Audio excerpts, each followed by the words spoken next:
social media by Sigma World.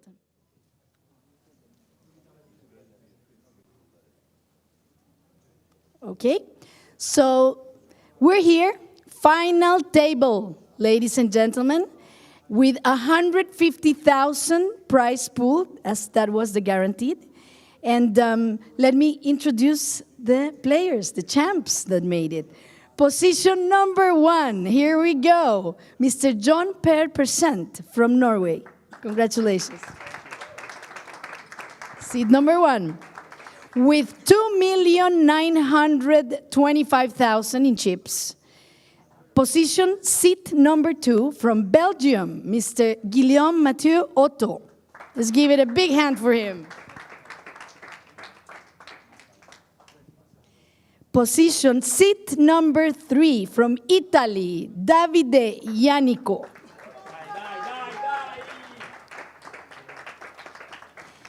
Seat number 4 from England, Christopher Convery. From South Africa, amazing. Seat number 5 from Belgium, Jichem Erwin Vassen. I'm sure I completely killed that one.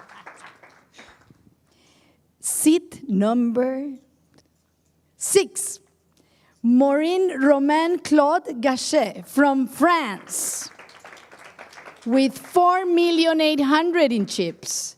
Seat number 7, Agostino Vitiello from Italy with 750,000 in chips, the lower stack. But we wish you very good luck, because you're going to need it. Seat number 8 from Poland.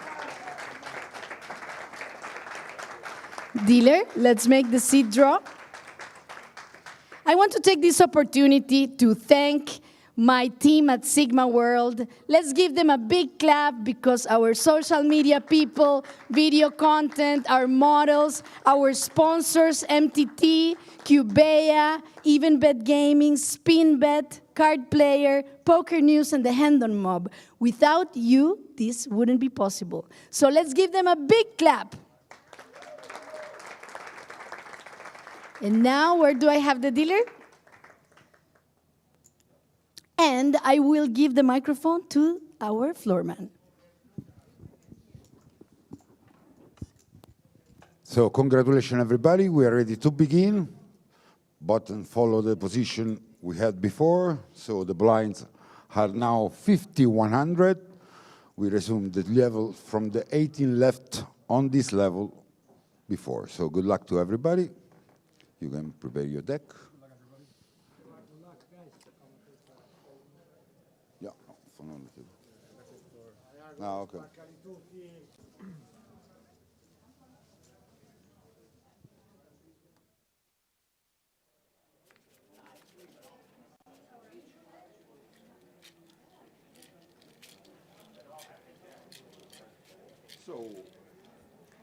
And thank you, Yvonne Montaliegre, for the introductions. This is Roland Boothby, Head of Partnerships for Hendon Mob. We are here at the Sigma Poker Tour Malta final table. We're bringing you all the action right down to a winner tonight here at the Porto Masso Casino in Malta. I'm delighted to be joined by 3-time Global Poker Award-winning podcaster and professional poker player David Lappin, and Sigma Poker Tour ambassador and Twitch streamer Lucas Robinson, Robin Poker. We are streaming on Robin Poker's Twitch stream. Chaps, how you doing? Sigma Poker Tour.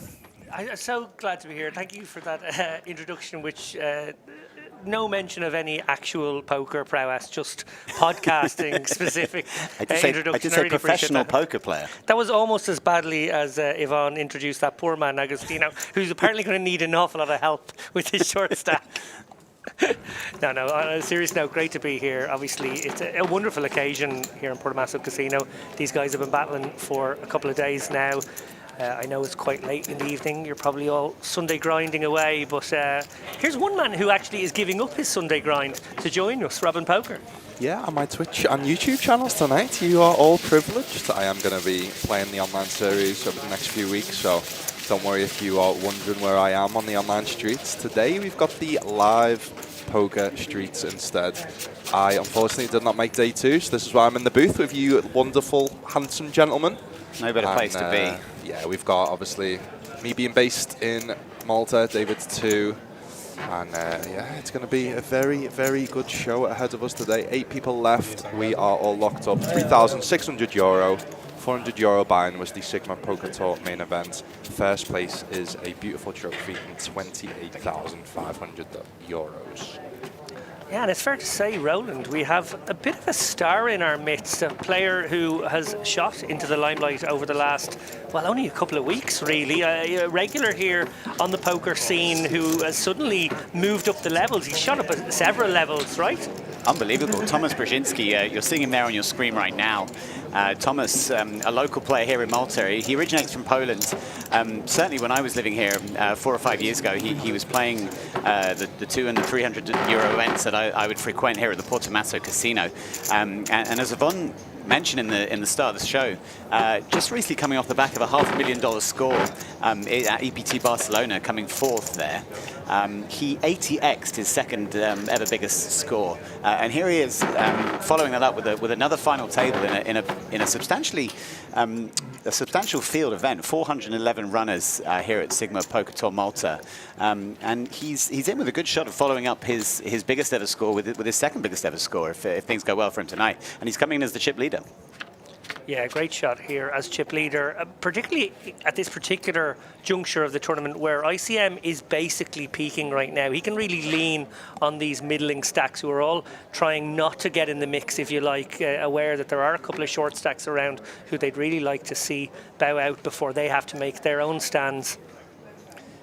And an interesting dynamic we're going to see here is, as you might expect in a €400 tournament, we've got a wide array of poker experience. We've got a couple of players with no recorded live cashes at all, and a few players who will be competing for their biggest ever score. Thomas, coming off the back of a $500,000 score, can apply a lot of pressure and also can feel in a very sort of confident that he's not playing for an amount of money that's going to sort of make him uncomfortable. Absolutely, you've got to feel like the wind's at your back when you've just taken down, 600 bags. It's a pretty nice situation. But also, innocuous as it might seem, that first hand already, I think, telling us an awful lot about what's going to happen here. We had the ace-6 open, probably on the light side of opens you want to go from the hijack there, but immediately just deciding to use some post-flop ICM pressure, flat the button, probably look to take the pot away from his opponent on a lot of runouts, immediately gets the opportunity when the opponent checks the 10 high board and he takes his stab. Did happen to have the best hand as it happened to be, but clearly he had some intent there.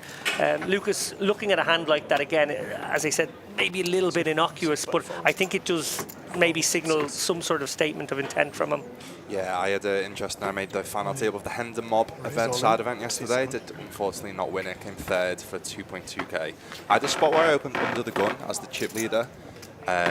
24 big blinds effective. Everyone's pretty sure. I ran the spot in a solver, and actually 8 is slightly break even, and it was actually better to open ace-2, ace-3 suited. So you see this a lot. Obviously, we all know that 8 is a better hand than ace-2, ace-3 suited, but with ICM, it's a lot of blocker effect. It's obviously, I still will always open 8s over an ace-2 suited any day of the week, but as we talk about blockers, these two hands, no ace involved, but 2 big hands nonetheless. Pocket 9s versus the king, queen suited. 750. Yeah, I think as Davide here, you got to probably take this spot here. King Queen is going to dominate some of what Agostino will go with here. He'd be happy to shove a Queen 10, Queen Jack, King Jack, that kind of stuff. Sure, he's going to have the the Ace 10s, Ace Jack sometimes as well, but you're almost slipping with those. I think you got to take a spot like this because Davide, I'm pretty sure maybe second or third short to stack in the tournament. So getting an opportunity to knock out the shorty here, put himself into the mid-pack, I think this is too good a spot to turn down. And you certainly dominate some hands that the hijack can shove with the 7.5 bigs. That's got to come into his thinking as well. He's going to lay it down, a little surprising. Don't get me wrong, it was cuspy. Like, I think you look at the King Jack, you're not loving life there, but I feel like the King Queen maybe bottom of the range call. King Jack suited, King Queen certainly feels like where the line is. Yeah, like we talked about, obviously we've got a person that just come off a 500k score at an EPT, so he's gonna take them spots. whereas you've got people on there that are going to play a lot tighter. So it's going to be an interesting dynamic. I had a guy yesterday where, obviously, it was a 200-side event. There was certain players playing. It was their dream to obviously win a package to, let's say, South Africa. There was this guy's dream to play every pot, so he was limping every pot, getting involved with 100% VPIP. So again, made it a really interesting dynamic where, as the chip leader, I was at the start. I couldn't really play too aggressive because that's where obviously your money comes from, having the chip lead, everyone playing tight, you can open certain hands, but obviously if someone's wanting to get in the mix, then your strategy is to play tight. So that's why I really love final tables, because there's obviously different dynamics to every single one. I do expect, like you said, Thomas with one of the chip leads to assert his domination in terms of playing aggression, opening them offsuit ace-x a little bit wider than people will normally open, and obviously if he sees people fold hands like king queen suited for 7 big blinds, then he's definitely gonna. It'd be interesting to see if we do see any of these chip leaders start opening up. Interesting one here, Davide, with 13 bigs, king 4 offsuit, blind v blind. Maybe a spot where you can use the blocker and raise fold. Maybe a spot where you want to limp in against certain players who won't pounce on you too often. I think it's probably too much to jam, so this feels okay.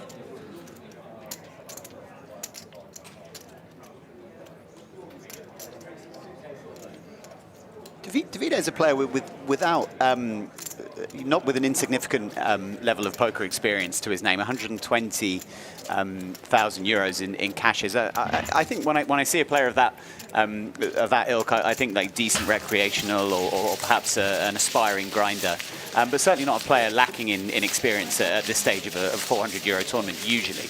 No, certainly not. And interesting there to see Christopher pounce on that bit of weakness there. Guy limping off that 13 big blind is often not going to be very balanced there, Lucas. And when you think about maybe some final table dynamics, he's second shortest chips. We've seen him obviously turn down what must have been a close spot. They don't know what he had, but they know he was willing to turn down a close spot a moment ago. Quite like the idea of putting a bit of pressure on him with a little raise there out big. Yeah, so the information I've got on Christopher, my friend, one of my best friends, played against him on day 1 of this event, and let's just say he has no fear. So he's going to be a really interesting player to watch and analyse how he plays, like we've just seen then in ISO, the Jack 8 off. To be honest, it's one of the biggest reads I have that if you're watching this, you can take away. When people flat the small blind, you're actually, off low chip stacks, you're actually meant to flat some very strong hands as traps, and most people don't. So when you do actually limp, I tend to over-jam or over-isolate, to be honest. And even more so at these final tables, and they were printing on the final table for me yesterday. Yeah, that makes an awful lot of sense. Very interesting here. We see Guillaume happy to go with the King Jack, sort of proving the point from earlier that the King Queen was a really nice call in that spot. He's not always going to be shoving hands that are, dominating you. In fact, that's quite a small portion of the range. Most of the range is flipping or you're beating. So, not another nice pickup here from Guillaume. It looks like he's going to get through the ace-3 here from the big blind. And good start for the short stack here. That's why you can't really fold hands like king queen suited in certain spots, because when you do dominate, when there's hands in their range that you dominate, you tend not to fold. So let's say you've got a pair and they jam, let's say 2 or 3 pairs under you, that means something, like most of the time you can't really fold them pairs. So it's a good way of thinking about it. If he did think he's never jamming king jack in that spot, but I think we can all agree for 7 big blinds. Interesting dynamic on obviously live poker tournaments as well. Online, there's an automated ante that everyone puts in. Live poker, there's the big blind ante. So when you're a short stack and you're coming up to the blinds, you don't just have to put 1 big blind in. You obviously have to put 2 big blinds in. So you do tend to see with live poker ranges, you jam a little bit wider as your early position with a short stack. So yeah, it's going to be interesting to see how the short stacks play. Yeah, I touched on the ICM aspect of this sort of 8-handed play, where essentially that's peaking right now for these guys, playing a big factor. And it was interesting seeing the stack distributions there on screen there just a moment ago. It's kind of like we have 3 bigger stacks, 3 middling stacks, and 3 shorties at the moment, with a bit of distance between those 3 groups. And that really does accentuate the issue for those 3 guys in the middle. They're all sort of handcuffed right now. It's good, because I think if there was a big chip leader, let's say yeah, it was an experienced player with a big chip lead, then it wouldn't be too fun and interesting because most of the time they are going to take it down a high percentage of the time when they're playing super aggressive. People overfold them, but the fact we've got a good balance of small stacks, middle stacks, big stacks, it's going to be very interesting, especially as we obviously get to the bigger pay jumps as we go on in this final table. We've definitely got an interesting mix of players. Something I wanted to pick up on is I saw the graphic which listed the players' nationalities. We do actually have 2 South African players at the table. They're both playing under different flags. I mean, I think at the final 8 of a tournament in Malta, you definitely don't expect to have 2 South African players. But John Person and Chris are both South African players. Chris, a hugely experienced player with almost 600,000 going back to in earnings going back to 2006, and John, as you're seeing now with Ace King in under the gun +1, playing under the Norwegian flag. I chatted with him yesterday. He's also from South Africa originally, so we wish them well. I sent news to my South African colleagues down there that we've got 2 of their compatriots on our final table, and they said they'd be tuning in. So shout out to any South Africans in our audience tonight, cheering on their boys. I was gutted to not win obviously first place in the Hender Mob got a South Africa package added, so I've never been myself, always wanted to. So yeah, hopefully one day I'll make it to a live event there. It would have been nice to get Lucas down to Cape Town with the Hender Mob, but I'm sure we'll find other opportunities to get him there. John I played with a lot yesterday. We had a good battle. I ended up taking him out of the Hender Mob, but he's a very good player. Really respect his game. He had a really fun hand that we played, final 2 tables. Yeah, he thought I was bluffing, I was not, but he did make a good fold.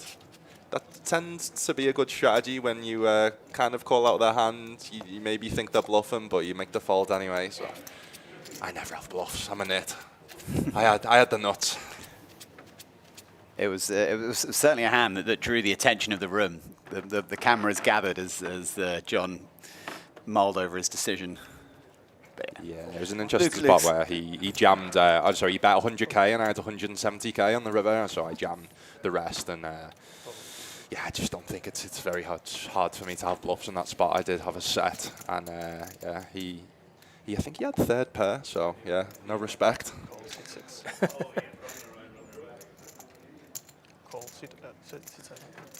We've got Giovanni in the YouTube chat, says Roland, yo baby. Giovanni, hey Giovanni, how you doing?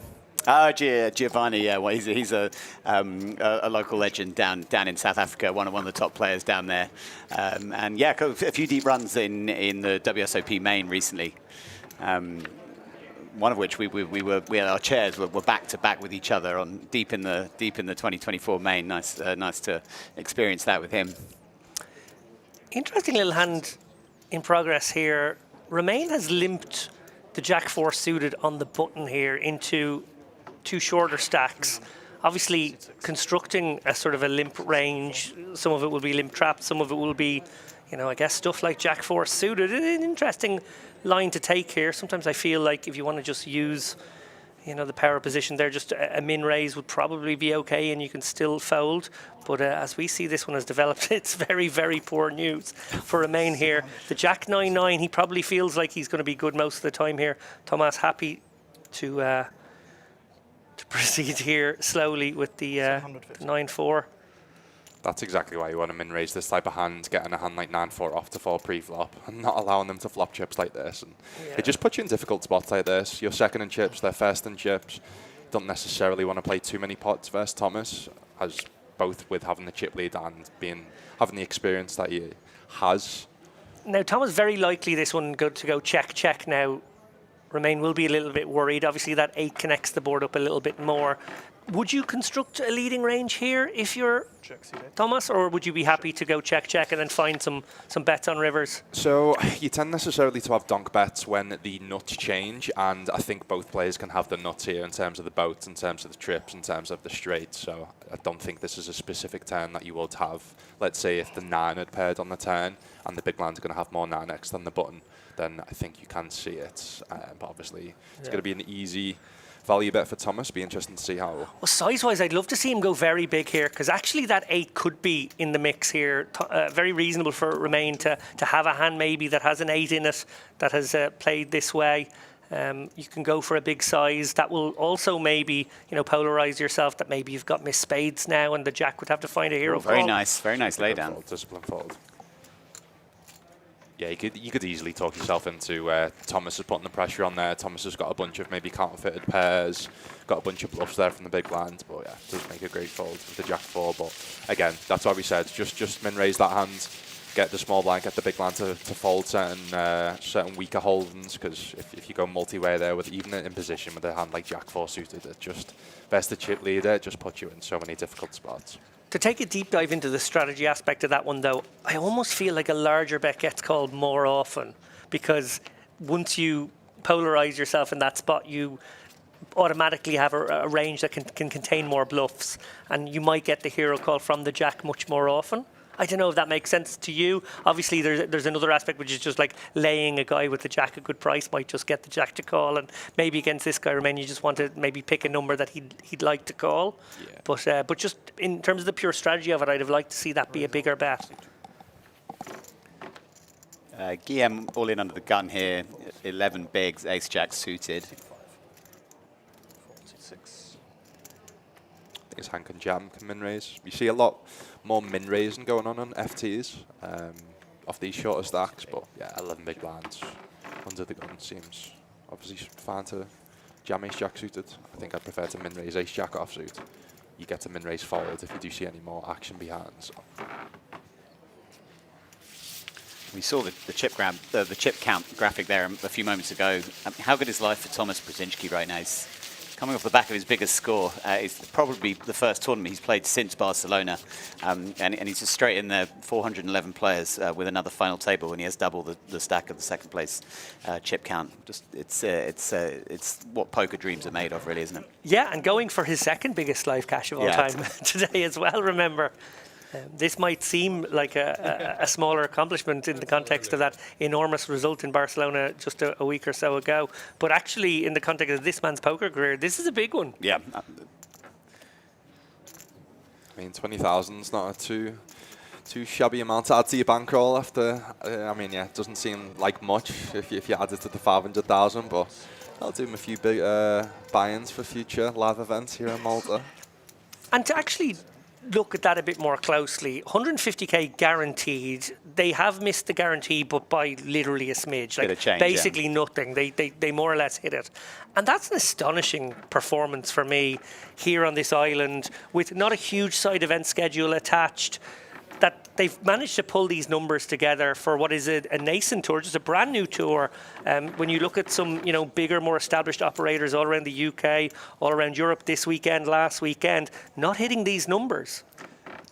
The market for live events in Europe is very saturated right now, and it's a great time to be a poker player in Europe. But Sigma Poker Tour is up against a lot of other very established tours and venues running huge events week in, week out. So to pull 411 runners, I think, is a really good start for Sigma Poker Tour in Europe. This is the second event for Sigma Poker Tour, following on from the inaugural event in Sao Paulo in Brazil earlier this year.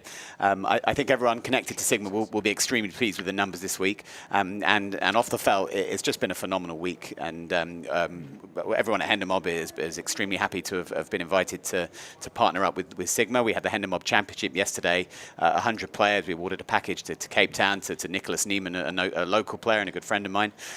Robin was another player I was rooting for hard throughout the event. He came up short in third, but he documented on Instagram some really interesting hands that he played throughout the day. So it's been a phenomenal week here, and really looks forward to seeing what Sigma will bring us in 2026. Yeah, so no events have been announced for next year, but what they have announced, guys, is one of their partners on MTT Sports is having a free roll tomorrow night, 7 p.m. Central Eastern Time.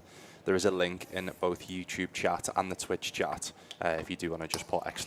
free roll in chat in my Twitch channel, you'll see, like I said, free buy-in, free enter, one SPT package for any 2026 stop. So obviously this year, the stops were Brazil, the stops were Malta.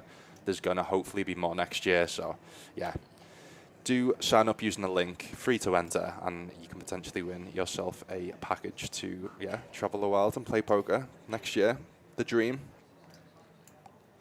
Well, from dream to nightmare here. Guillaume considering a stab at this one now. He thinks the better of it. Obviously, Remain here. This hand's played pretty passively throughout. Has managed to river top pair. Going to go for some value here, and Guillaume basically with nowhere to go. He's going to have to release this one. But definitely gave some consideration to taking a stab of his own. Would be a little wild to consider a check jam now. Hard to know what you're representing, and he does think better of it. A bit disappointed not to hear any mention in that lengthy Hendon Mob tribute there of my 46th place finish in a field of whatever 100 players. So, you know, almost the top half, I think, maybe of the entire field. You are a fairly consistent performer in Hendon Mob Championships. Historically, you are one of the two final tables. You I are, think, and one of the top cashers. I think you're joint top with possibly even myself and another friend of mine with four. I think of 4 caches or possibly I have 5. five. Yeah. Well, yeah. it's getting I know these. tight. I know my Hendon Mob stats. Just don't mention the buy-ins. I go on the website a lot just to check. You get a little special insignia on your profile when you cash the Hendon Mob tournaments. You certainly do. The unique flag only available in Hendon Mob Championship events. And, well, the number of Hendon Mob Championship events seems to grow year on year. So the opportunities to add that to one's profile, if they weren't to already have it, would seem to get greater each year. And hopefully we'll be bringing you some new locations in 2026 when they can be announced. Speaking of flags, we have in our midst this weekend, great to see her support this festival as she does so many festivals around the globe. Globetrotting Wankress, Maureen Blucklinger, has been here since I think maybe Tuesday or Wednesday afternoon. And, you know, she's been battling. I think she might have made the final table of the Divas last night. I know she probably fired bullets into this one as well. Maureen does a lot of great work in and around the poker community, and it's always a pleasure to see her at events. Just one of the most passionate people that we have in our industry, and long may that continue.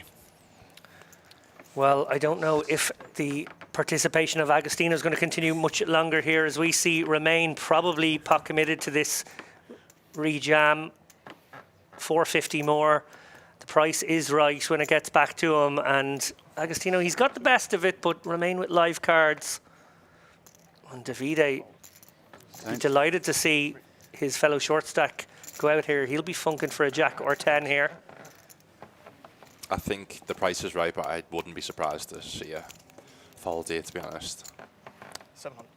I think, yeah. Just the way I've seen Romain play, obviously limp the button. Shut up. Does make the call, though, yeah. Yeah, another 450. I don't think he can get away. Looks kind of frustrated because it's got almost 40% equity. It's one of the best case scenarios. You're not dominated with any pairs. Obviously, ace jack, king jack, they could have as well. So, I mean, he was never going to see jack 9 there, and his reaction was almost one of frustration. Oh, Okay, little something for everyone. Little spice in the flop. Oh, and that looks like the end for Agostino, who, well, let's be honest, she predicted it. Yvonne Montialegre. The death knell of Agostino was somewhat somewhat forecasted in the player introductions. GG's to him. Some savagery there from Yvonne. There was a lot of savagery. Yeah, she is a force of nature. Usually doesn't deploy that force to Such a balk degree, a player quite so hard. But you know, I'm here for it. You do see it says €3,000 there. For 8th place, it actually doesn't include the min cash in that one because players could collect the min cash after cashing on day 1. So oh, nice. he did get 8th place for €3,600. Not too shabby from a shabby €400 buy-in. Fantastic stuff. Can head out to Patcheville tonight. Oh yeah. Do some damage in some of the bars. Just do a little shout out to obviously those that are new to maybe my channel, don't really know much about me. Obviously I'm an ambassador for Sigma Poker Tour, but I'm also an ambassador for Poker News, so shout out to them. Obviously doing amazing coverage here at this live series, and obviously most live series across the world. So shout out to them. Obviously check out the Poker News website for all your updated poker news. If you are checking out my channel, both on Twitch and YouTube, I do now stream mostly online MTTs. They're 4 or 5 days a week. I'm going to be streaming a lot over the next 3 weeks. We've obviously got the big online series on all the sites. So, yeah, my partners I work with right now with the poker news are WPT Global and 888 Poker. So I'm going to be playing loads of their online series. And my next live series is going to be here in Malta. Yeah, we've got a bunch. Obviously, we've got the Malta Poker Festival, the end of October, which also Yvonne runs, so it's always a super fun event. Malta Poker Festival, mostly that is a €550 main event. Similar players. Yeah, obviously I've played all week, not really done much apart from the 3rd place, but it's always the Malta Poker Festival for me is everyone comes in, has a really good time, drinking, partying. The poker's almost kind of like on the side, so yeah, if you do want a fun spot, then definitely come to Malta end of October.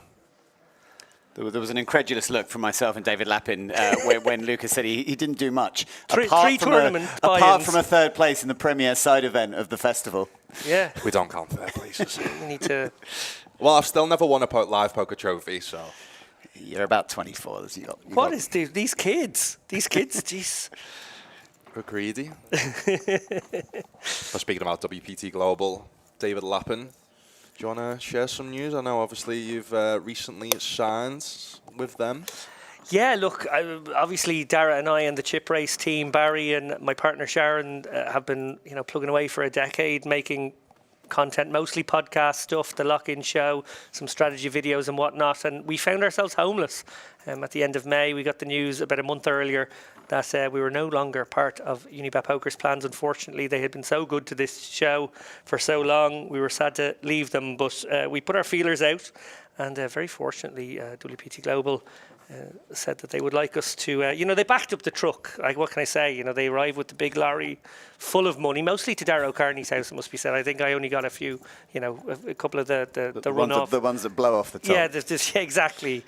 We were very fortunate to be able to keep the show on the road. And I hope people here tuning in will, if they haven't heard the chip race before, give it a chance. It's on all the places you find your podcasts. And hopefully go from strength to strength. Lots of great guests in the pipeline. And the last 5 or 6 shows have been great.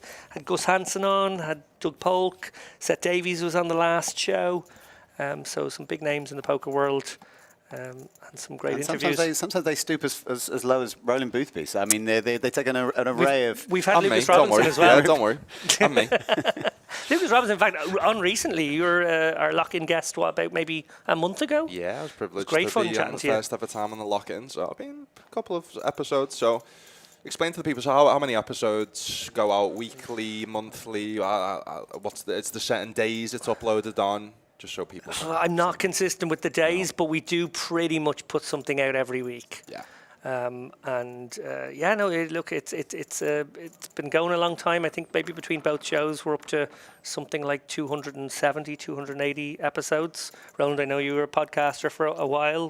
We can imagine you actually understand, unlike everyone else, the amount of work that you put into these things. Well, so did you, Lucas, as well. At the start of the year, yeah. And to be honest, I was like, right, you know what? I'm going to get in a good routine with it. I'll have guests on because I've got built up, obviously, connections in the poker world. I'll do the edits and the shorts myself. Yeah, no chance. A massive respect to anyone that does that full time. I was trying to balance poker on the side as well and obviously streaming. Yeah, it's massive respect to you to do that many episodes.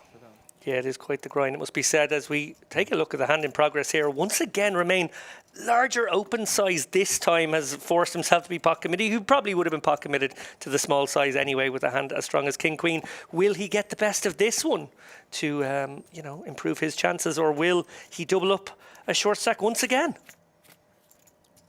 King Queen we saw fold earlier. We do not see the King Queen off fold. Pocket sixes. He's had some hands. Oh, and that. There's no help. There it is. Tough evening at the office for Romain here, who has come off the wrong side of 3 pots now, going from 5-point-something million now down to 3.8. Obviously, he is still in a great spot, but psychologically, and this is something I think is really important, maybe you can speak to this, Lucas, I always feel like when I go into a final table, and these guys didn't have long, this wasn't like coming back the next day for it, most of my preparation goes into what happens if exactly what's happened to remain happens. What happens if I lose the first 2 pots? I double up the 2 short stacks twice, and now I'm pulled back into the pack, sort of not much ahead of the chasing pack, as we can see there. Erwin with 17 bigs, he's got 31, and they're like 5th and 2nd. Psychologically, I feel like that's the preparation I need to make. I have to be ready for that situation, that tougher day, because frankly, if things go your way, if you win those 2 flips and you're now the chip leader, it's very easy actually. So you don't need to prepare for that so much. Yeah, it's so difficult. I was the same yesterday in the final table. Went in as chip leader, lost a couple big ones, and then I found myself last in chips. And it's almost like, oh, maybe I shouldn't have played this. Maybe you start to have doubts, but you've almost got to try and play. But a really good tip for me, take a few deep breaths, and you've just got to take every hand as it comes. If you can be honest with yourself and say, listen, I played every hand as best as possible, you've just got to, it's so hard, it's so much easier said than done, but you've got to forget what the previous action has had, and then I did that. I said to myself, which I'm obviously getting better at, which previously on final tables I've not been good at, especially live poker. It's a completely different beast. When you're used to online, you're used to playing a lot of, I play up to like 8 to 10 tables, you don't need as much patience. You go out one table, you've got another 9 to play, right? Whereas live, you could be playing for 2 days straight like these guys. You could be playing 10, 12-hour days. You then make a slight mistake, or not even a mistake, you just lose a flip like that. You've just got to be calm, take the next hand as it comes, because, listen, you can't win every pot. That's impossible. And I always say to myself, let's say I go down to like 2 big blinds. There's people that have won tournaments with 2 big blinds before, so... Just like we see here, Romain now in another This is spot. quite tough. He's been put to the test immediately Let again. it go. You can 10 see it. bigs, cut off the big blind. Like, that is a call, to be honest. Yeah. Like, it is a rock bottom call, but again, it feels like it was a call. The king queen, we saw him turn down earlier. Also, probably the rock bottom call. So maybe he is letting that sort of, which is quite a fraudulent thing, momentum. Because I think that's what underlies your point there, Lucas, is that, we're human beings in an emotional journey through a poker tournament. So we feel like these moments are connected and there's this feeling of momentum. But actually, in reality, every poker hand is just this sort of singular event, and we just have to reset after each one. Speaking to that, Roland, obviously you play an awful lot of poker as well. How good are you at doing that sort of mental reset? That Lucas referred to sort of maybe, like a really good couple of deep breaths being the way he's able to maybe achieve that. I've got to say, not very good at all. And the reason being it is the infrequency with which you make a final table. Wow. A player like me who probably plays maybe 7 or 8 tournaments a year, you might make a final table of a reasonably sized tournament once every couple of years, or once a year, or once every couple of years, and you're telling yourself, you know full well that this is going to be your only shot at a decent final table for a significant amount of time. And when things don't go your way, you really start to second guess yourself. It's hard to get the reps in. It's like, obviously, for me, Game of Gold, I put all the study in as much as possible. You can't replicate that. Flying to South Korea, playing on my first ever TV show, and all the cameras in front of me against one of my idols, Daniel Negreanu, Maria Ho. Like, what I should have done is maybe gone to potentially try and replicate that, is go on a live cash game live stream, let's say. That's the only way I think I could have prepared for that, but because no amount of study or playing online could replicate it. This might be most of these guys' first time playing with cameras, with the lights, with knowing that the people are going to see their whole cards, knowing that people are watching on the stream. So, yeah, obviously this is where the big edge, I think, in Thomas, not only from an ability, but from an experience standpoint of he's used to literally fresh off being on one of the biggest final tables of the year. So it's so hard to replicate. I think it's especially tough for recreational players, and the natural tendency is just to tighten up. You think this could be my only shot for a while. This could be my only shot, in a lifetime almost in some of these situations. And the natural instinct, although it goes against everything is to tighten up. When actually that's when you allow yourself to be run over. It's when you allow yourself to blind down. It's a recipe for min cashing or not. Maximising the situation that you find yourself in, but so many amateurs do it, and the worst thing is you're doing it some of the time. You're shying away from spots that in the early stages of the tournament you would have taken, hands down, enthusiastically. But as once you get into the money or within the sort of touching distance of the final table, you just find yourself tightening up and almost sort of knowing you're doing it, but can't do anything to stop it. And you can't even prepare. You can try and prepare, but then let's say you get a really bad beat. You've been playing for 2 days straight, like these guys have. You get a really bad beat on this final table. It's I just thought of an analogy in my head then. Penalty shootouts. That was the one I thought of. I like my food, David, so I've just thought of a food analogy. No, I tend to not have any biscuits in my cupboard, because what I tend to do is, if at night I know I'm a little bit peckish, if I don't have the biscuits in, I won't eat the biscuits. If I know I've got the biscuits in, it's just too tempting. Yeah, you're there. It's the mental game. It's the mental game, both in poker and for me, it's food. Yeah, well, as the tubby lad in the box, I'm going to say that I fail miserably, both at the supermarket when I buy them and then when they're in the cupboard as well. But I was thinking penalty shootouts because you can't replicate the penalty shootout pressure situation where you can practice the penalties all day long, but it's not the same. And then you were kind of in that spot maybe on a very high profile sort of TV game show, poker show hybrid, where, you're like, what could you possibly play that was going to replicate that? Not really anything. You can tell I've got biscuits on my mind. Yeah, I fail at every stage of that biscuit journey. I love all the biscuits. Oh, me too. Jammy Dodgers. Viscounts. Chocolate hobnob for me all the way. Yeah. We're slipping into a Stuart Lee routine now. Thomas has limped the small here, 7-4 suited, and John is going to crank things up in the big. Yeah, credit to John for deciding to take this spot aggressively. Like, this is one where, as the effective stack against one of maybe only 2 people in the tournament who can eliminate you, I might have defaulted to the passive line there, not raised the ace-9 suited, decided to sort of have a disguised strong one in my range, maybe got a little sticky over flops and turns, but gone about it that way. But he's actually just decided, actually this ace-9's just way ahead of my opponent's limping range, who probably would have tried to put some pressure on me with some of his good stuff, and credit to him for picking up some nice blinds and antes there. Again, that looks easier said than done. Like, he's third in chips, right? There's another 4 stacks below him, so you're facing the chip leader. You don't want to bust, but yeah, I mean, like I said, John's fearless. He's going to take them spots, like he did versus me yesterday. It was, I mean, I was very happy when I took him out final 2 tables, because I wouldn't have enjoyed battling against him on the final table. Someone's just asked in YouTube, just quick, sorry guys, that why is this not, it looks as though it's an official stream for this event, why is it on, it looks as though it's on a player's YouTube channel. That's because obviously the Sigma Poker Tour is a new tour. They've not yet created their YouTube channel themselves. They obviously do it for Facebook channel, but yeah, this is kind of almost like a first test. We also tested this in Brazil, but we did stream on the Monte Carlo casino page as well as my channel. So yeah, I'm an ambassador of the Sigma Poker Tour. I stream on Twitch full time. I've built up a following, so they thought it'd be best for this event to be streaming on my channels. But who knows? In the future, we may see it a bit more of an official thing on the Sigma Poker Tour channels.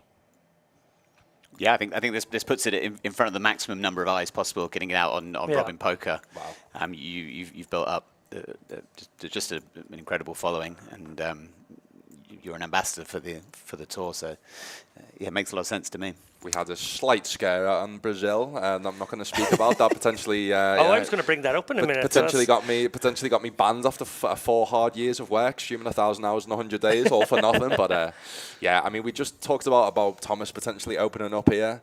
I think he was trying to analyse the players and maybe get some information from the stream delay on how tight these guys are going. So yeah, you can see now he's starting to open up 4-2 offsuit. What do you think about this open on the button, David? Like, it's obviously out of line, but I think he feels like against those 2 particular stacks, they're probably going to play very straightforward and honest in response, and maybe he can take it away against a big blind defend on a lot of boards. Maybe sometimes he actually makes a hand with this 4-deuce. I think there's a very wise check back here on what is a board that screams small blind and big blind flatting range in this spot where neither player really, sort of incentivized to get involved unless they have something. And when they have something that they're not willing to jam with, it is going to be clustered around that Broadway stuff, which obviously this board absolutely smashes. Per is going to fire out looks like maybe 35% bet. Is that right? No, sorry, a bigger bet than that, about 60%. And it will obviously get the job done here. Neither opponent has anything. Nice to have that flush draw, and gutter is a bit of backup there, even with your top pair. I don't know about you guys, but I always have that thing where I'm like debating whether to open wide like that. Obviously, it's fine as the chip leader, but as soon as you open the bottom of the range, you always end up getting the action. And it's like, next time I won't do that. It comes, and you're like, you know what? These guys probably are overfolding. I'll do it again. 2 goals. Yeah. I do like the fact that he decided not to send good money after bad, though. I think that was good discipline from Thomas. You know, essentially, it was a pre-flop steal. Obviously, if he'd got heads up and, you know, maybe found the ace-high board or king-high board, he might have taken a little stab at it. But against 2 players, just shut down immediately there on a board that wouldn't favour him anyway. And I think that's just very good discipline there. He sort of saw the opportunity pre-flop and then saw that door close on him. That's what I'd recommend. Like, don't try it at home. Like, Thomas has the experience to know how to navigate these very poor hands post-flop. He has the discipline to not put any more chips in the middle. Some people may see that and go, right, as the chip leader, I'm going to open the button with 4-2 offsuit, and then they get a king-high board and they go, well, I've got a c-bet now because I've got 4 high, I've got bottom of my range. So it's having the discipline to, yes, open that if you think you're getting overfolds on the flop. But obviously, you've got 0 equity against 2 ranges, like you said, that have smashed that flop. Yeah, I think a lot of weaker players wouldn't have the judgment that Thomas showed there, and just might just chuck in a third pot, see the money that's in the pot pre, chuck in a third pot, thinking you might get a couple of snap folds from some middling suited hands, black cards. But I really like the give up there from Thomas.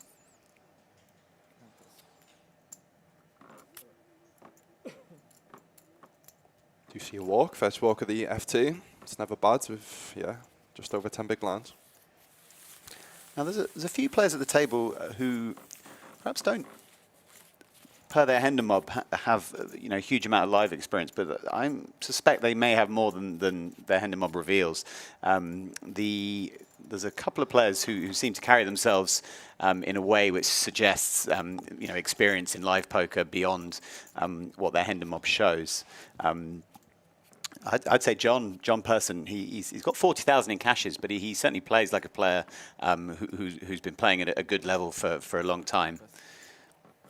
Yeah, that's why obviously I know that the Hendon mob is incredible in terms of you tracking your own stats, but I'd never go, if someone's got, let's say, a lot of winnings on the Hendon mob, it's the same with obviously if you get winnings on online poker, people necessarily, I always used to do it myself, I find if someone's got $1 million in winning in earnings, let's say, you may think that they're an amazing player, and then that's not necessarily the case. And obviously in John's case, you may look at his Hendon mob and go, oh, he's not the strongest of players, he's not got that many deep runs, he's got not that many big final tables, but from my own previous experience from playing against him a lot, he's a solid player.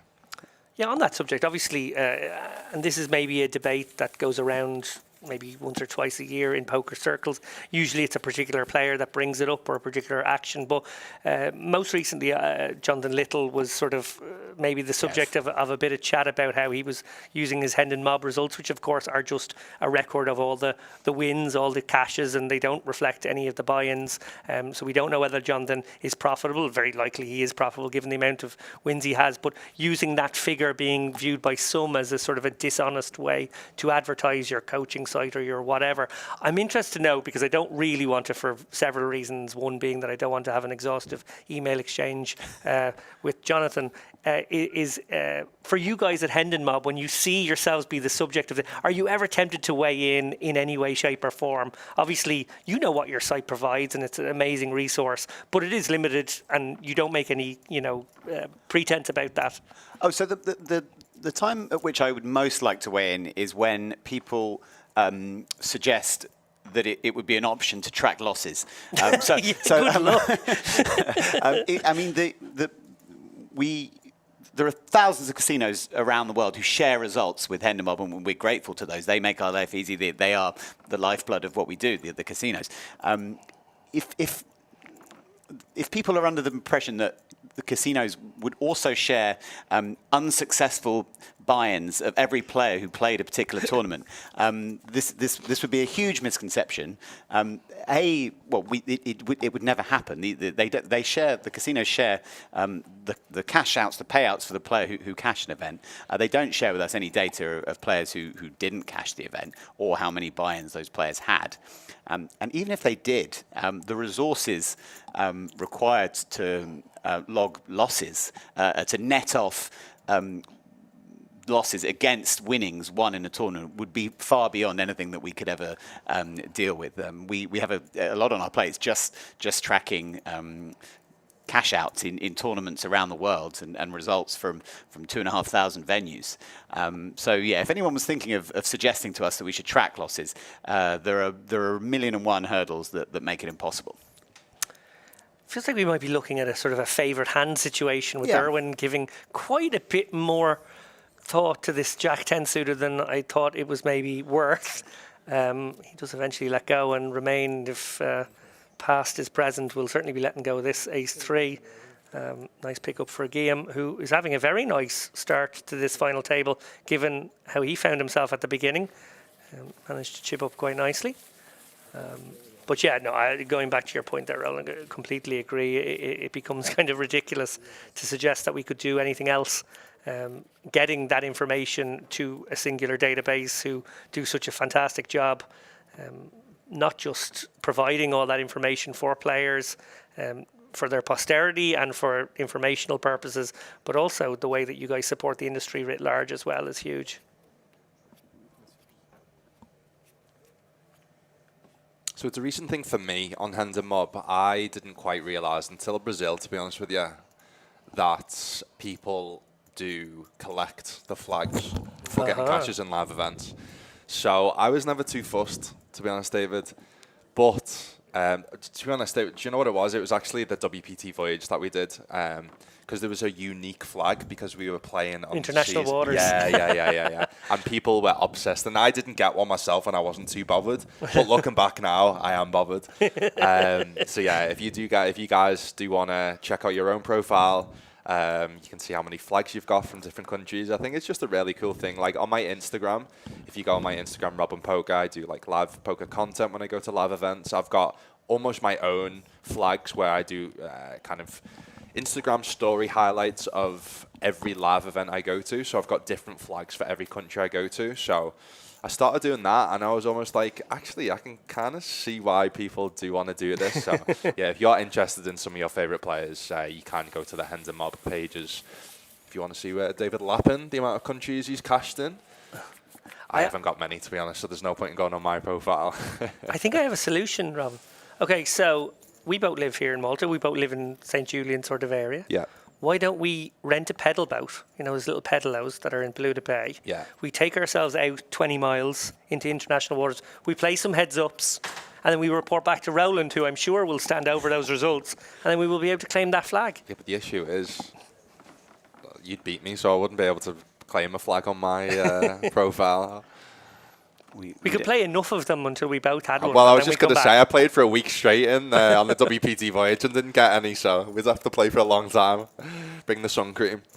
We don't need any more dubious claims on far-flung flags. I think we've quite enough to do. I'd love to see some of your emails requests that you get.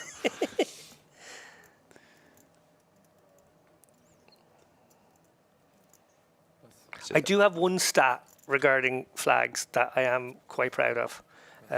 Because it really annoys the flag hunters, who I don't put myself in their category, because I think, you know, the people who sort of the Andy Hills of the world. Well, I know that's maybe a bit of an old reference these days. Andy doesn't travel quite as much, but my God, he was all over. Dominic French, obviously, Maureen. I have never played poker in a country that I haven't cashed a tournament in. I have 100%. And you told me that when you appeared on the First Flag podcast. Did I say that then? You did indeed. It's still true. And it it's still holds true true years today. later. The QR code you're seeing in the top left of your screen, folks, is the code to join the Sigma Poker Tour free roll. That free roll is giving away a ticket to Sigma Poker Tour 2026.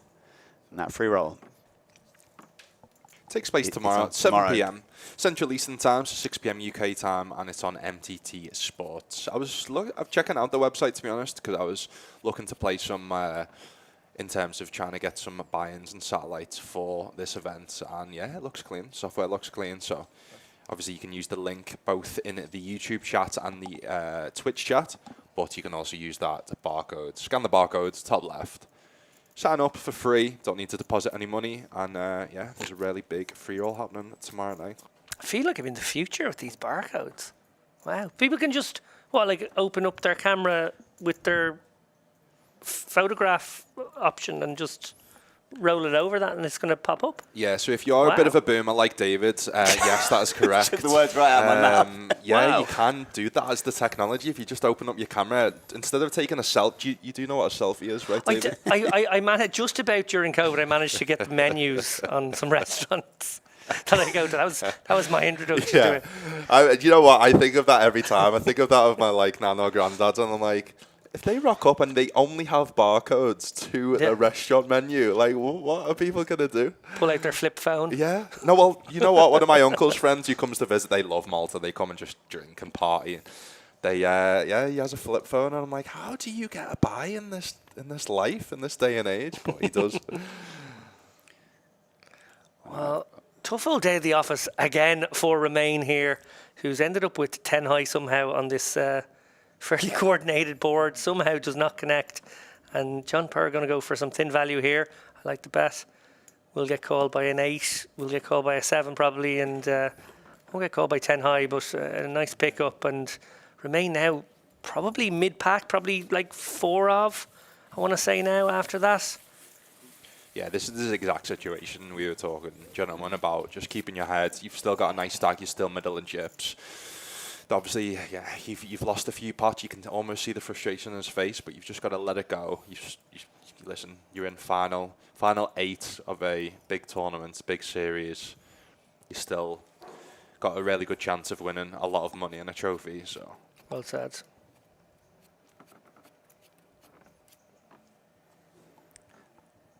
Romain is one of the players at the table who doesn't have any recorded caches on his Hendon mob. I feel like the way he conducts himself at the table and handles the chips, he has played a decent amount of live poker. He hasn't made any egregious mistakes. There is some poker experience there, I would say, beyond what you might see there. Certainly not a player who's out of his depth at this €400 final table. No, certainly not. He's played tremendously well all day to build that big stack. It's only in the last hour or so that he's been put under the cosh, and if he is able to regroup, has every chance from here on out. Like you start the tournament, you say you're going to have an average stack with 7 left. You'd be like, okay, that sounds okay. I'll take that. yeah, that's kind of the stuff you've got to tell yourself. Like if he was grinding yesterday on day 1, would he have took being in this position with this many chips on the final table? Yes. So you've just got to. It's obviously difficult to do when you've kind of. I'm not going to say tilled, but you've lost a few parts. Things aren't going your way. It's easy almost to. Think of yourself as not being able to win the tournaments, and that's kind of what I felt yesterday. And it's just them thoughts that happens. You've just got to almost remove them, and you've just got to stay patient.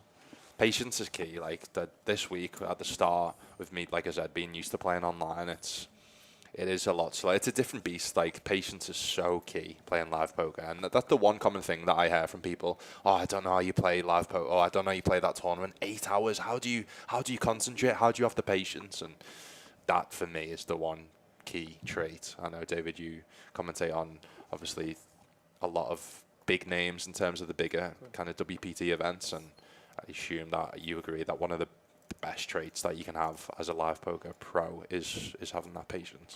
Yeah, it's an old adage, obviously, but poker in its live format is hours upon hours of boredom, punctuated by these moments of gripping excitement and sometimes fear, as well. And I think players who have both the patience but then the composure when it is their time to execute always stand out. And just noticing there's a player sitting out right now. For a couple of hands in a row, we have. It must be nice, David. No, I think I think it might be Romain. He's actually decided he's had enough. He's gone off for maybe a little bit of air, a little toilet break. Maybe that's not a bad idea. You see players do that sometimes. I wouldn't recommend it on a final table by any means, but sometimes after a frustrating period or a bad beat or something happens, guy would just walks away for a hand. Maybe doesn't trust himself that next hand. Maybe it's not the worst thing to do in that spot. Like we just been talking about then, it's whatever works best for you. Like you said, like even like it's been a long week. Even before doing this commentating, it's going to start at 10 p.m. I'll just like go to the toilet, splash my face, get some water, feel better now. But yeah, whatever works best for you. But like we talked about that in terms, obviously we saw earlier in terms of there was the 3-bet jam and the Jack 10 suited was in the tank. It's sometimes very difficult to look down at a beautiful hand like Jack 10 suited and make the fold. But again, it's that discipline that you've got to make on these final tables. Christopher now opening 2s onto the gun. Interesting open. Yeah, this is a little out of line here. 2s just vanish out of the range, as do hands like 4s, 5s and 6s, to be honest. You want to be opening something much more substantial. As you mentioned earlier, Lucas, the ace-2, just infinitely better than the pocket 2s in this situation. He's actually got a board that he might think favours him now against the cut-off, who might be flatting some... Oh dear. What did I tell this you is guys? a misstep. This is a misstep. Christopher's got 0, 0. Thomas not going to be loving like obviously theoretically he can never fold here with top pair, good kicker, but will be worried that Christopher has the over pair here, finds the under pair. What a dream situation now. Thomas wasn't expecting to have 87% equity when he was considering this call, and a little bit of a misstep there from Chris, our South African player. He has got the English flag, but he is representing South Africa and has got a lot of support down there, and he's got one attempt left at a deuce. Ducks fly together, as Griffin Benja says. I'm not even joking, guys. That's the exact same thing that happened versus one of my best friends against Christopher on day 1 on the bubble. For a chip lead pot, the exact same thing happened. My friend had top pair, Christopher had the pocket 5s, under pair to the board, hits the 5 on the river, and this happens again to Christopher. Wow. That is crazy. I almost said we've been short on drama at this final table so far, and that is the drama we called for. Unfortunately, it's Thomas on the end of it, but Chris, he's pulled a 2 out of there, and he was out the door. Yeah, like I sort of don't love anyone's play on any street there. The open is absolutely out of line. The King 7 is a very optimistic flat from the cutoff there. Thomas, obviously with the chip lead, trying to, maybe lean on his opponent. But Christopher, clearly with that jam on that board, was not the kind of player you wanted to really do that against in the long run. He happened to have top pair, good kicker when it came out, obviously makes the call, gets himself in that amazing spot. But my God, how that has changed the complexion of this tournament. Instead of having a runaway chip leader with 8 million and a player out the door from that mid-pack, we now have the sort of stacks all concertining. They're kind of, getting close to one another again. Like I said, 0 fear. And guys, if it keeps working, you're going to keep doing it.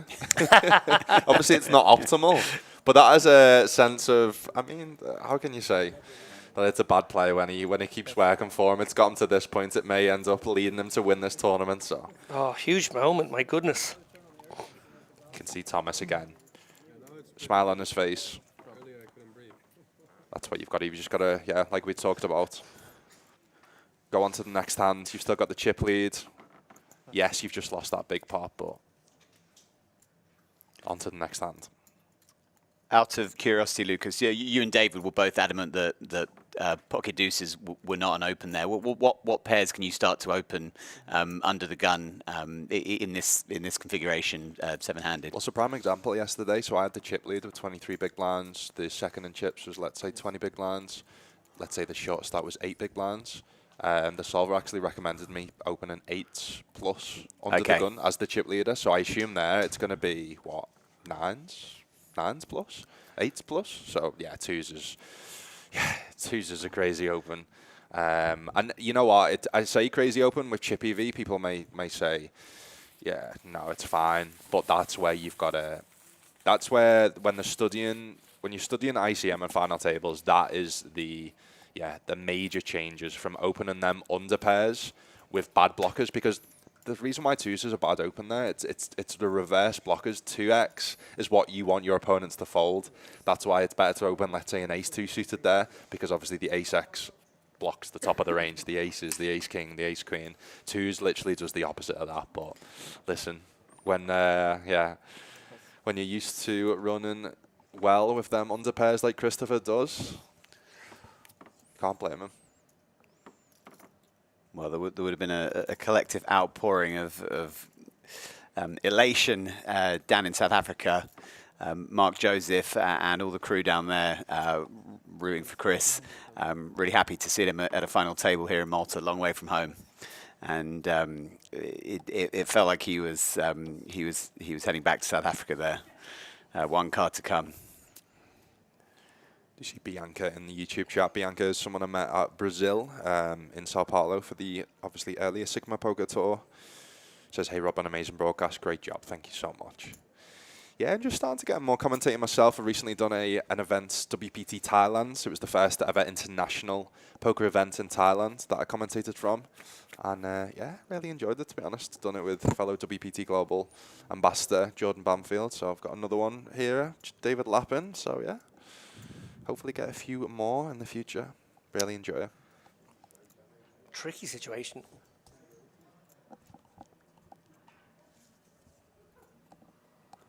Here as we see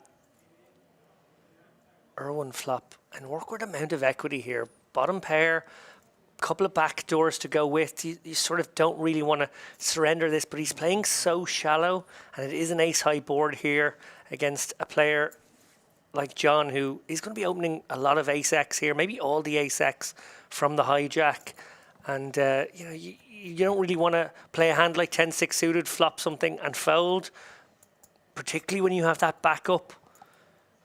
I feel like minimum defense frequency, you probably have to be sticky here, but it really does feel rubbish to put 275k in, knowing that you can't really put another chip in unimproved. He decides not to. Maybe he might rethink the flat of the 10-6 of hearts if he's not willing to stick around on a board texture such as that one. Maybe that's the original mistake.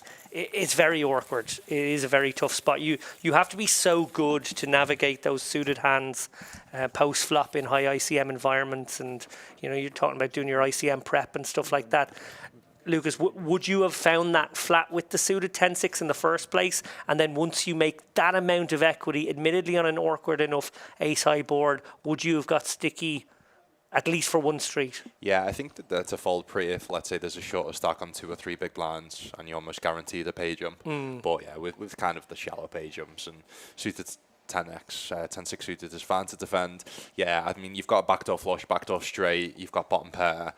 Ace-high boards look scary, but it's obviously a board that, yeah, the opener is going to, and a quite capable player is going to be c-betting range in that spot. I think on that board as well, there's some bigger sizes as well. So the fact he goes small means you've got to defend more. Wouldn't actually mind the check raise there over the fold, like the call as well. So again, it's easier said than done. And you can study all them spots all you want, but until you get under the cameras, the lights, the action, you're playing for obviously, I'm not going to say life-changing money, but potentially, obviously, winning 20,000 euros could be life-changing for some. So, yeah, it's people tend to go with a kind of tighter strategy in them spots and overfold, and that's where you see the more experienced players like a John open up, c-bet range. I think it's going to print versus population. So. Yeah, speaking of John there, and you've obviously mentioned his connection to South Africa. He won the Sunbet Poker Tour event in Pretoria a few years back. And actually, I remember playing against him. It only dawned on me there a moment ago at the PokerStars Summer Festival here in Malta in 2022. We were at the same table for a little while during that tournament. I think pretty sure we were at the same table when we both got through the money bubble in that one. I don't know how deep he went in it, but he had a decently deep run. Yeah, I spoke to John yesterday. He seems to split his time between South Africa and Europe. Travels a lot. That's why we see him popping up in Europe from time to time. He's had a phenomenal week. He's Final table the Hendon Mob event yesterday. Now he's super deep here and playing really well and sort of putting himself in with a really good chance of a deep run. And we saw from the chip distribution graphic a few moments ago, Thomas has really been sucked back in to the middle of the field. It's incredible how that river deuce has kind of changed the complexion of this final table for everyone. Here we go again. Yes, he does love these small pairs, it must be said. Apparently, Mark in the YouTube chat says Chris lives in Malta for 6 months of the year. So. Okay, yeah, that marries up with the conversation I had with him yesterday. He's in Europe. He's in Europe a fair bit, but he's also was also playing in Cape Town in November of last year when the Hendon Mob were down there. He must have done his picture dirty. It looks like he's asleep in this picture. He's definitely not asleep on this final table, let me tell you. Yeah, like I said, he's got no fear. And I, to be honest, I love it. Like, I obviously don't love the play with the deuces. Yeah, obviously my friend was absolutely fuming that he lost that chip lead pot to him on the bubble. But if I would recommend one strategy, it would be more loose than tight. I think, yeah, especially in Brazil. I was speaking to a Brazilian streamer who's sponsored by WPT Global at this event, and he was talking about how he's like, it's quite a lot easier to play in Europe, isn't it? Like, playing in Brazil is quite difficult. Everyone's super aggressive, like, and he was explaining how even like the badder players are hard to play against because they are just super aggressive. Let's say, obviously in a bad way, like jamming the twos in that spot. But when you know you're playing against someone who has zero fear and can have pretty much any combo in any spot, like, it's super difficult to play.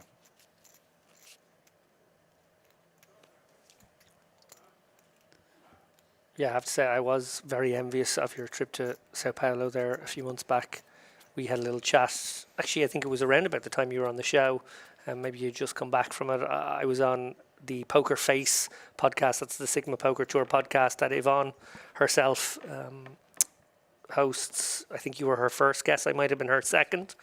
And I think I got the call.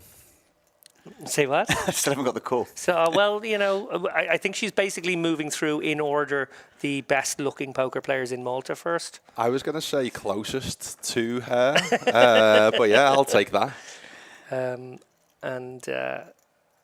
Yeah, she talked a little bit about the experience as well, and it just sounded like such a great time. Yeah, I mean, honestly, obviously work with Sigma Poker Tour, but yeah, in Sao Paulo, the Monte Poker Club. Monte Carlo. Monte Carlo, sorry, yeah, Monte Carlo. It was, I mean, Roland, you were there. It was the You were there as well. Absolutely. For me, it was the number one poker most unique poker experience I've ever experienced. It was the most out of line poker venue it's possible to imagine. I haven't been arriving home. I couldn't really find the words to describe it, right? Because you had poker, you had entertainment, you had dancers, you had robots, you had opera singers, big giraffes. You had.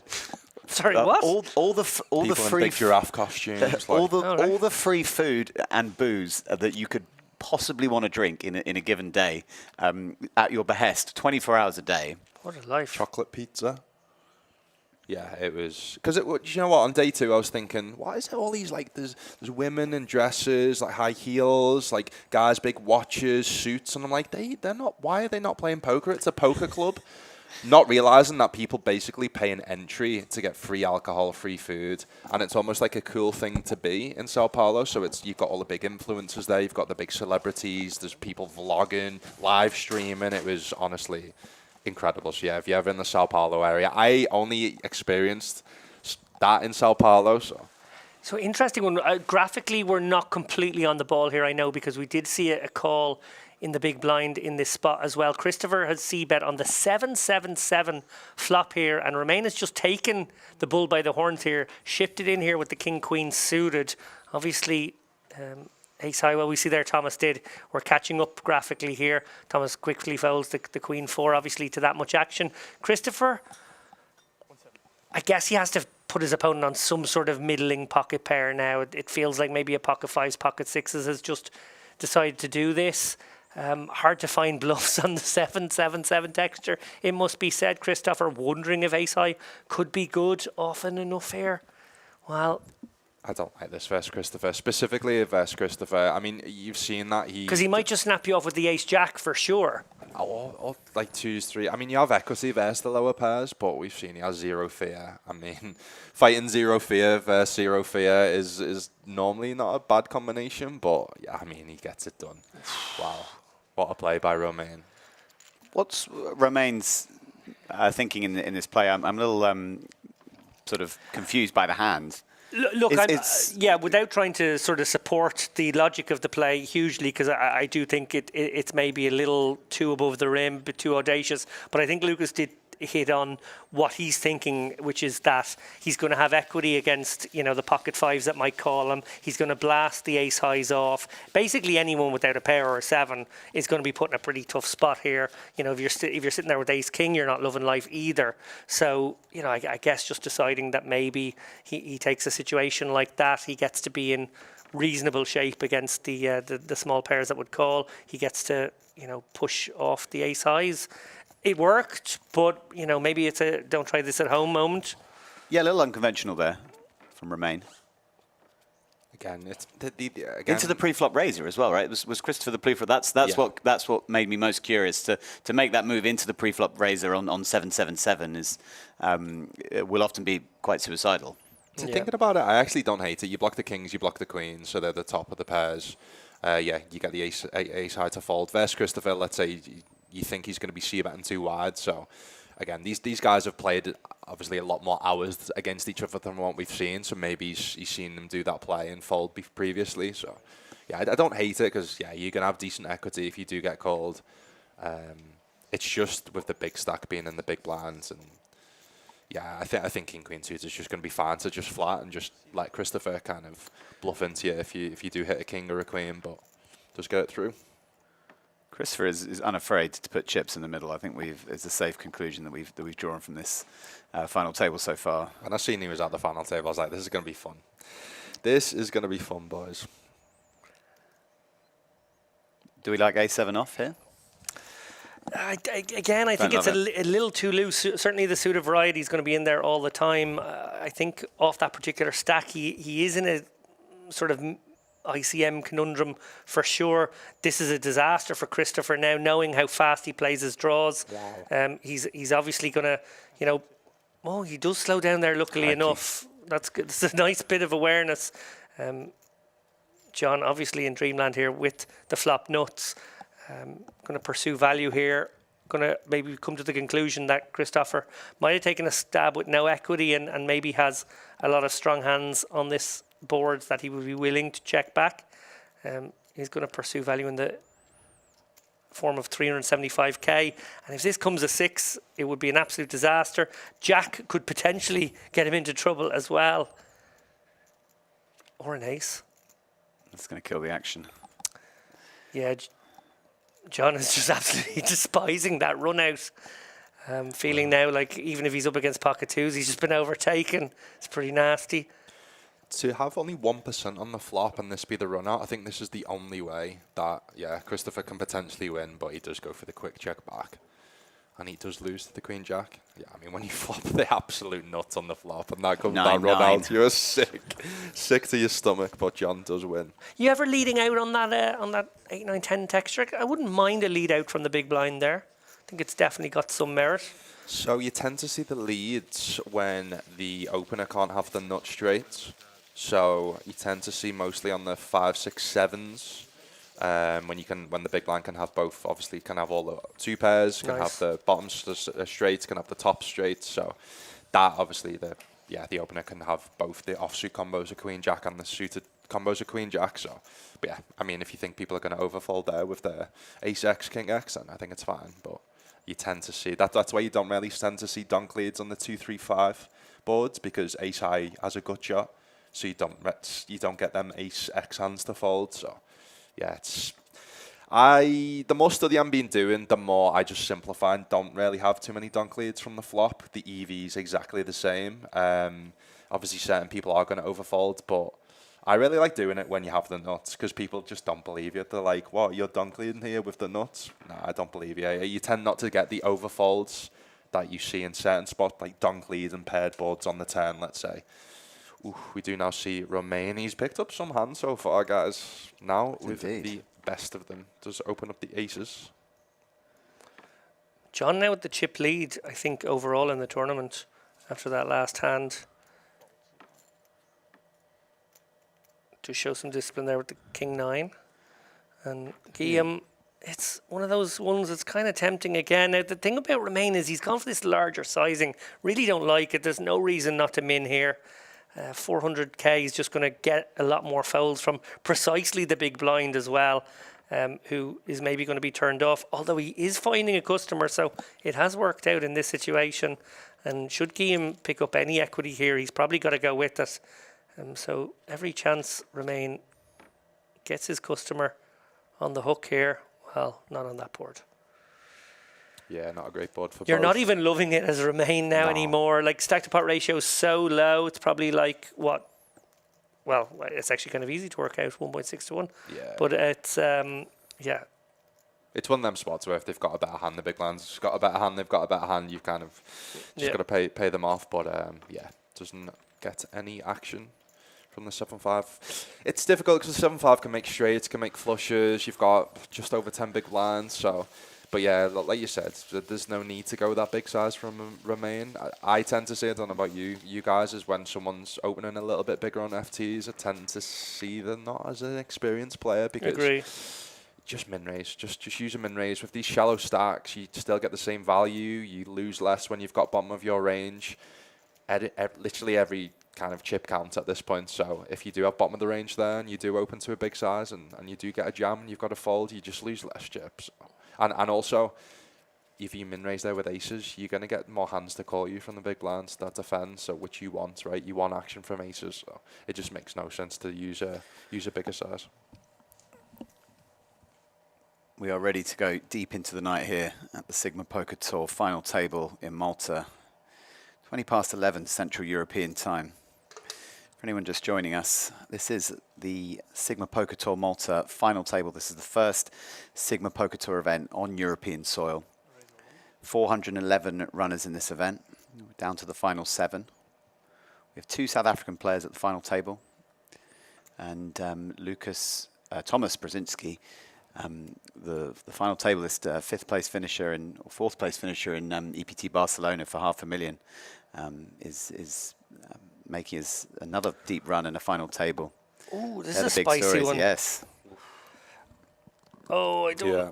I think Romain has to have a little think about this one harder. Erwin, coming from +1 here, not likely to be shoving hands like 5, 6, 7s too often. Maybe 7s just about, but it's not really going to be there often. This is going to be overcards or bigger pairs virtually all the time here. I really don't like this 8. When you consider there's 4 people to act behind you as well, it could end up being a proper car crash. Yeah, another misstep, it must be said here. And Erwin with a very sweaty one ahead of him now, 86%, probably not feeling like 86% right now. It's a difficult one because I do understand Romain's call where Erwin actually should be min raising all the pairs above pocket 8s, but yeah, with ICM, I always tend to, the study I've done is if a spot feels close, it's probably a fold with ICM, just given the ICM pressure, the implications. Yeah, you've got so many players left to act behind. It's, again, this is what I always say in terms of patience. You've got one of the big chip leads. You feel like that, all right, this worst case scenario, I lose here, I've still got 3 million chips, but these pots are super important. Now Erwin goes up to nearly 4 million in chips.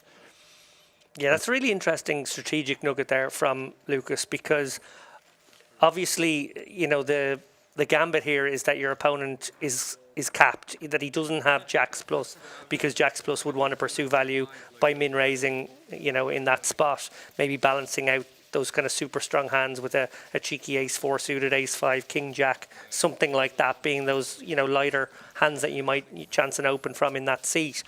But you're similarly, like what we discussed earlier, you don't want to play those lower pairs either. So actually, it's almost like at both ends, the pairs start vanishing and sort of clustering around the 8s, 9s and 10s as being the only hands that might consider jamming in that situation. And then when you consider what are the rest of the hands, well, they all have to be, 2 overcard hands. So you're sort of maybe punting on the idea that your opponent might have sevens versus when he might have nines, that's a bit of a push. And then every other situation you're going to be flipping and you've got 4 people behind you. I think it does still push. I understand the logic of what you said there, absolutely. But I think it does still push you into the fold camp. And maybe, nines becomes a spot that you don't love either, to be honest. That's why, in theory, I meant that, like 8's maybe close, but that's why you should never blindly follow a solver, because you're playing against humans here. There you go. So although 10's plus is meant to min raise there rather than jam the humans at the end of the day, I think most people are going to jam there with 10's, jacks, maybe even on an FT, queens. even queens. Absolutely agree even with kings. you. I've seen people jam there with kings. Yeah. Even aces. Some people are like, I've got less than 15 big blinds, big final table. Oh, maybe I don't want to go 3-4 ways. Don't really know how to play post flop, so I'm just going to jam here. So yeah, if you're ever unsure if you think a spot's close on a final table, I personally would just always recommend to make the fold. Talking of close spots, if we see Davide jam here, which we expect him to, is John committed to this pot? Yeah, I think he is. 550 more. I think that's just the right price with the suited king here, especially a king that does connect with its kicker a little bit too. Is a little bit similar to that Jack 10 off from earlier. I think he is probably priced in. This would be wild from Christopher if he were to pounce upon this spot as if Davide could be possibly lighter. John is going to ask for a count here and maybe, maybe it's going to be a sweaty one for the 10s if he calls. Look at the equities; they're actually closer than you'd feel comfortable with in a sort of dominating position. Yeah, I think it's just too good a price with a suited king, to be honest. When you're up against the ace jacks and ace queens that would do this all day, when you're up against the pocket 7s and 8s where you're in even better shape, I think you just have to find the call with king 9 here. Yeah. Just enjoying maybe being chip leader, not wanting to put that at risk here. For 600k more, he could have found himself the winner of a 2.2 million pot. I don't hate it. If 35% equity. If you think you're one of the best players left and like you've seen people play pretty tight, you've also got Christopher playing pretty, obviously, crazy, let's say. I don't hate it, because that's a very marginal spot. You're going to potentially, print in bigger spots versus the likes of Christopher that are going to make, obviously, crazy plays with pocket 2s type hands. So I don't hate it from John there, and obviously he just keeps his chip lead. I think given that he's in position versus Thomas, if he loses there, then Thomas is obviously ahead of him in the chip stacks. Then I think staying ahead of Thomas, being in position, I think is massive for John's chances of winning this tournament.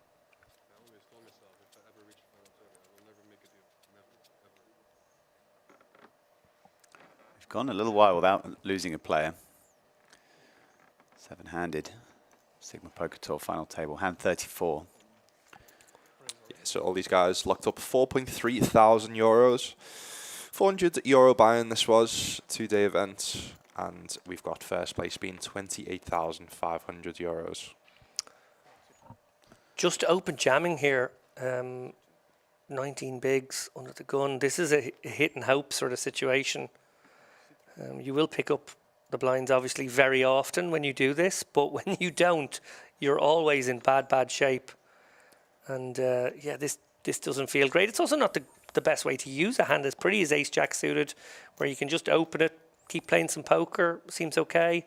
Average stack right now at this final table, just 17 big blinds. So we are into a very compressed, sort of shallow stacked final table until we lose a couple of players. And, interesting to see how perhaps that pressure is affecting each of these guys. Yeah, Thomas just obviously, again, like you've seen here, he's one of the most experienced players. Still second in chips. You may think, right, we talked about him opening up aggression, but he now knows that John's a capable player to his left, chip lead, so he's just, you've seen him not play many obviously hands the last couple of orbits. Again, like I talked about, patience. He could have been frustrated after losing that, obviously. Big pot versus Christopher. But, we'll see him take his spots when he needs to. Really like just the balance of this final table in terms of the characters, in terms of the play. It's been a really, really fun final table to watch so far. We sit on the precipice of a huge kind of avalanche of live poker in Malta over the next few months. Some of the biggest events in Europe will be coming to the shores of Malta. What are your guys' thoughts on sort of schedules and how much poker you'll be playing live in the next few months? Yeah, to be honest, it's sort of a mountain coming to Muhammad sort of situation with, not, you know, as a seasoned traveller around the European poker circuit, going to America, going to North Africa a little bit. I just get to stay at home and walk 15 minutes up the road and play probably about 50 tournaments over the next, 60 days. Yeah, I'm the same. I'm obviously going to be playing all the online series next few weeks, and then, yeah, we've got EPT Malta, which is the first time that EPT's been here in over 10 years. So I'm going to be grinding every day. So if you do come to that event, do see me, then be sure to say hello. I don't bite, and going to be creating loads of content. If you want to follow me on my social medias, mostly create Instagram content and obviously YouTube content as well when I'm at live events. And then, we've got the Battle of Malta, we've got the Malta Poker Festival, we've got the festival on. I saw they've got a big PLO festival on as well. Yeah, that's right. Yeah, I mean, the fact that we talked about before about this nearly reaching the guarantee, Malta's just, that's the reason why I've moved here. And I've loved living here for 2.5 years. Obviously, it's nice to play online. That's my bread and butter, but whenever you want to play some live poker, there's always some decent series that you can play. Neither of you will be heading down to the Diamond Poker Series, the Diamond PLO Series for maybe a little 25k PLO. It's a little steep, I must say. I do like to play more than 2 cards from time to time, but the buy-ins for that one are going to be a little pricey. Speaking about Hender Mob, my first ever WSOP Hender Mob score.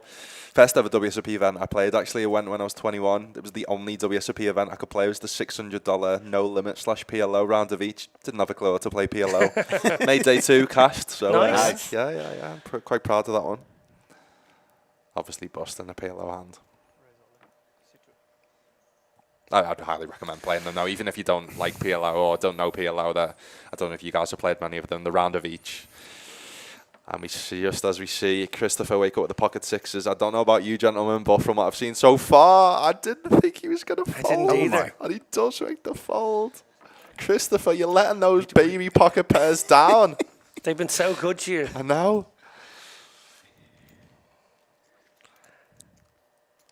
I get it, though. Yeah, on a serious note, I think that is a prudent fold. Yeah, and, I mean, onto the gun +1 jam, 10 big blinds. Again, the discipline we've seen, obviously we've seen him play that way with pocket 2s, but we've seen him have the discipline follow with pocket 6s.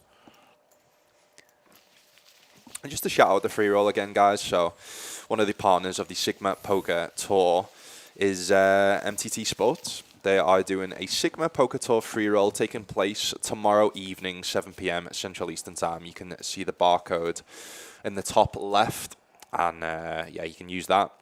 Just like David found out today, you can actually go on your camera, on your phone, try and take a picture. It'll come up with a link. Use that to sign up. And there is giving away a 1 Sigma Poker Tour package for any 2026 stop next year, which the events haven't been announced yet. But obviously this year we had Brazil, we had Malta, and I've heard some rumours there's going to be hopefully some more, stops and... Oh, he's bottled it. He was going to leak it. Amazing He's going to countries. leak it. Come on, He's Lucas, give it to us. What's happened? Give it to us. It's against my contract, guys. Listen, we nearly had the nip slip in Brazil. I'm not going to have a schedule slip here in Malta. Oh, he was so close, wasn't he? Hender Mob is eagerly awaiting. Let's just news say of whether we'll be kept on by Sigma Poker tell us Tour. the continent. Right, let's just say that there's a big Sigma, not Poker Tour, but there's a big Sigma event happening later on in this year in Italy, Rome. So they kind of collide, or they're put together with the big Sigma conferences. So if there's any Sigma conferences announced for next year, which I don't know where they are, maybe then you can kind of see if there's going to be any Sigma Poker Tours on the side of that. How they work, see what he's doing how here. the plan is. They have the big Sigma poker, the big Sigma conference, and then they do the Sigma Poker Tour once the conference is done. So, yeah, that's the little Easter egg that you can take away from the schedule for next year. Interesting. One of the primary reasons to come to Sigma Poker Tour is to see a giant image of the face of Lucas Robinson On every wall. plastered around the wall of every room in the venue. Yeah. Nude as well. No nipples. It's kind of neck up. But Did you not I'm see sure the nude one? You haven't been in the right hallway. Can't show it on this channel. They don't let me. They don't let me in every room in this casino for some reason. Yeah, no, there was a John Arnorisa and Lucas Robinson sort of playgirl shoot. Yeah, I mean, he's got a six-pack. I haven't, so... He's on the front page. I'm on the back. Did he still have that? What They was it, both- page 3? they is, both that, is that still a thing? They both Page- have staples through their nipples, though. That's the main thing. How crazy is that, by the way? Page 3 models. That was all. Like, that surely can't be a thing anymore. That is like the amount of stuff. Like I've seen recent clips pop up on social media of remember Soccer AM back in the Oh, day. yeah. Oh, Oh, yeah. my! Like the stuff they did and got away with back Yeah. then was crazy. Well, And I mean, you watch those. You didn't even bat an eyelid when you watched those shows at the time. It was the world we lived in. No, I mean yeah, stuff like that was completely out of order. But the stuff like I loved Little Britain, and I know obviously it's this day and age you can't get away with some stuff. But Little Britain, man, well, it was amazing. speaking of page 3 girls, we just got to witness a little bit of milking there from Remain there, finding a 150 sort of 10%er, less than 10%er river bet, squeezing that out of Christopher there.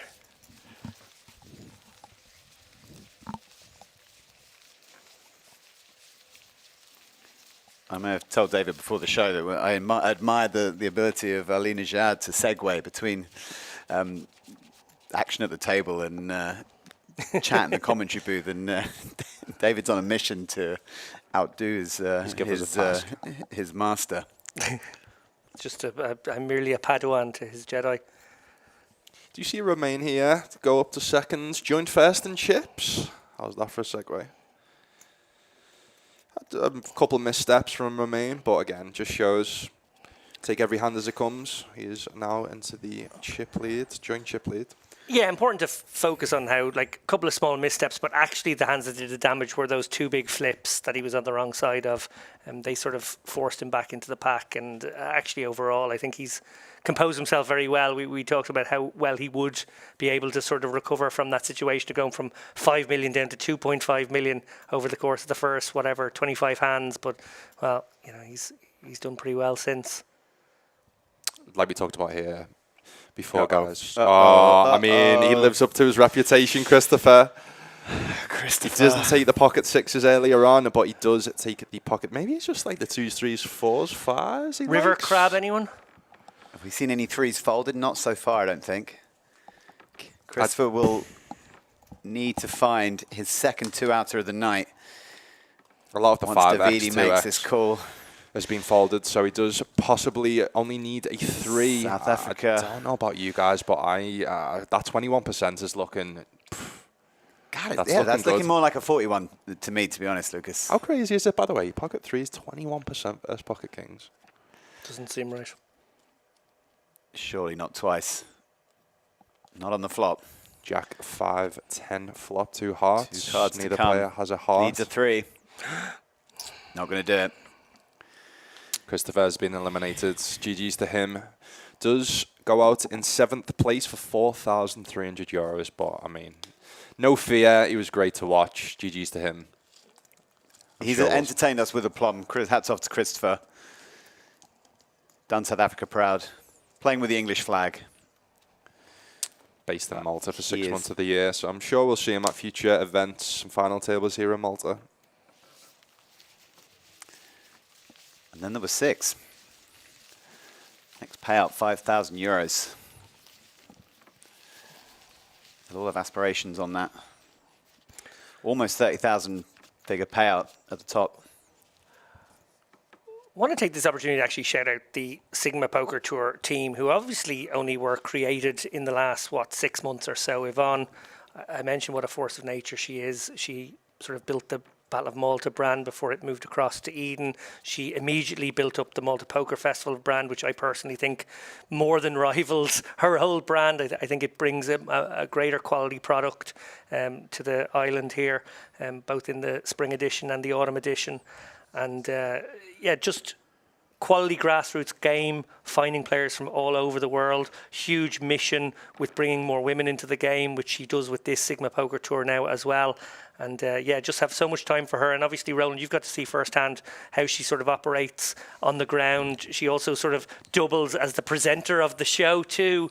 And she has a team behind her, and you're probably aware of some of the team and some of the contributions that are being put in. I've got a huge amount of gratitude to Yvonne. It was her who launched the very first Hendemob live event back at the Malta Poker Festival in 2018.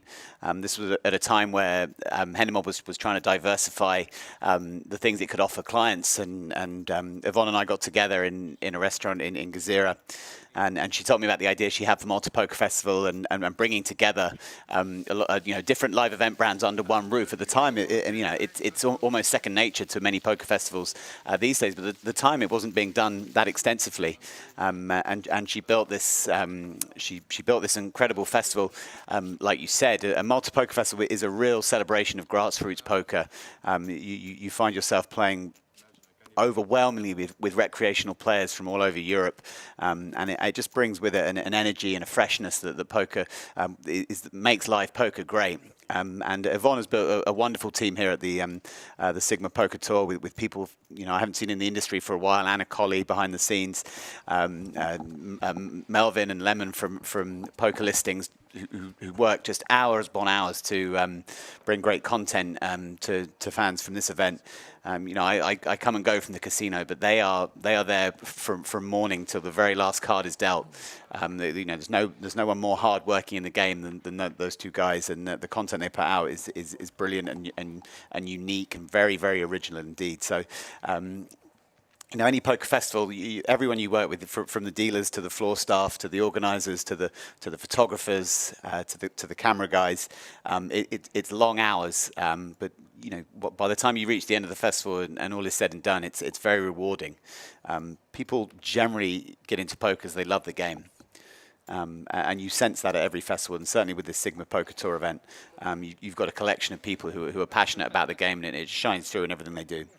Yeah, here. And another person very well worth the shout out here is Richard Hayes, colleague, Poker News colleague of Lucas's here beside me, who puts in a serious stint. You talk about people who are here from ball one till the end of the day. He's been here all weekend, and his updates are quality. There are a lot of great tournament vloggers or bloggers around the place who do this live reporting gig. It's often a thankless job. It's a really tough job, and it's very easy to see when someone does it really, really well, because it just stands out when you've been trying to follow the coverage, as I have been for the last couple of days. I've been glued to the Poker News website, watching these updates from Richard, and really appreciate his work today. It helps us enhance the coverage you're seeing right now. I feel like they get a lot of I see a lot of stick from mostly the higher stakes players of the Poker News reporters, and obviously with me being an ambassador, and I see the work they do and what goes into it, and it's I don't know. I just hope that people appreciate them and the work they do and start to appreciate them more. And anything I can do, David, that you've just said then, that the amazing words you've just said then, it's the hours they put on, and until you see the behind the scenes, you don't fully appreciate it. The reporters at Poker News are the best of the best. They hone their craft. The hours they put in are phenomenal. Every report they put out is written themselves. We're entering the age of AI, but these guys write every word of every update themselves. Using their own brain and using their own skill. They're not taking any shortcuts. Speaking about segues, we said before, I've just actually started writing some Poker News articles, guys. Oh, we do work with GTO Wizard. I'm doing 4 articles a month reviewing some of the most interesting hands, either that I play or from live events or online events. So, I'm going to be reviewing some hands over the next few days, potentially reviewing some hands from this final table. Obviously, any hands I play from EPT Malta or any live events coming soon. So you can check out my my first articles of I think 2 have been published so far. So Excellent. basically just delve deep, to see what both players should have playing like. I've done a multi-way hand the other day with Phil Ivey, one of the GOATs, in a Triton high roller event. And because they've just introduced the new 3-way post-flop solver. So really interested to do more of those. This is quite a technical question, but I may as well give it to you, seeing as you're the GTO wizard / poker news guy these days. Is my understanding of game theory optimal was there was no static equilibrium in multi-way play. How have GTO Wizard managed to get around that? What sort of presumptions have they had to make? Sort of toy game things have they had to do to be able to put out a product that successfully mimics 3-way play? I'm just going to be honest, I have no idea. I know it's one of the best, what all the best pros use. So, I have no idea when it comes to that, to be honest. I'm not the best in terms of the, I've just started using HRC myself to do the articles. And, I have to ask some of my better friends and colleagues that can, have more information. Talking of friends of colleagues, we were shouting out all the people who, whose hard work has brought this Sigma Poker Tour event together. The production crew who are bringing the pictures that you are watching now are putting in a great number of hours behind the scenes. That's often, they are often some of the unsung heroes of this industry as well. Richard Sambron and his team, Axel and Raja, and all the team, a lot of French people right behind that giant LED screen that you're seeing right now. There's a lot of hard-working guys bringing you the graphics, bringing you all the visuals, and everything that it takes to bring a live stream together. So big thanks to them for all the work they're doing. We hope to get more live coverage of future Sigma Poker Tour events and many other events here in Malta, especially at the Porto Masso Casino.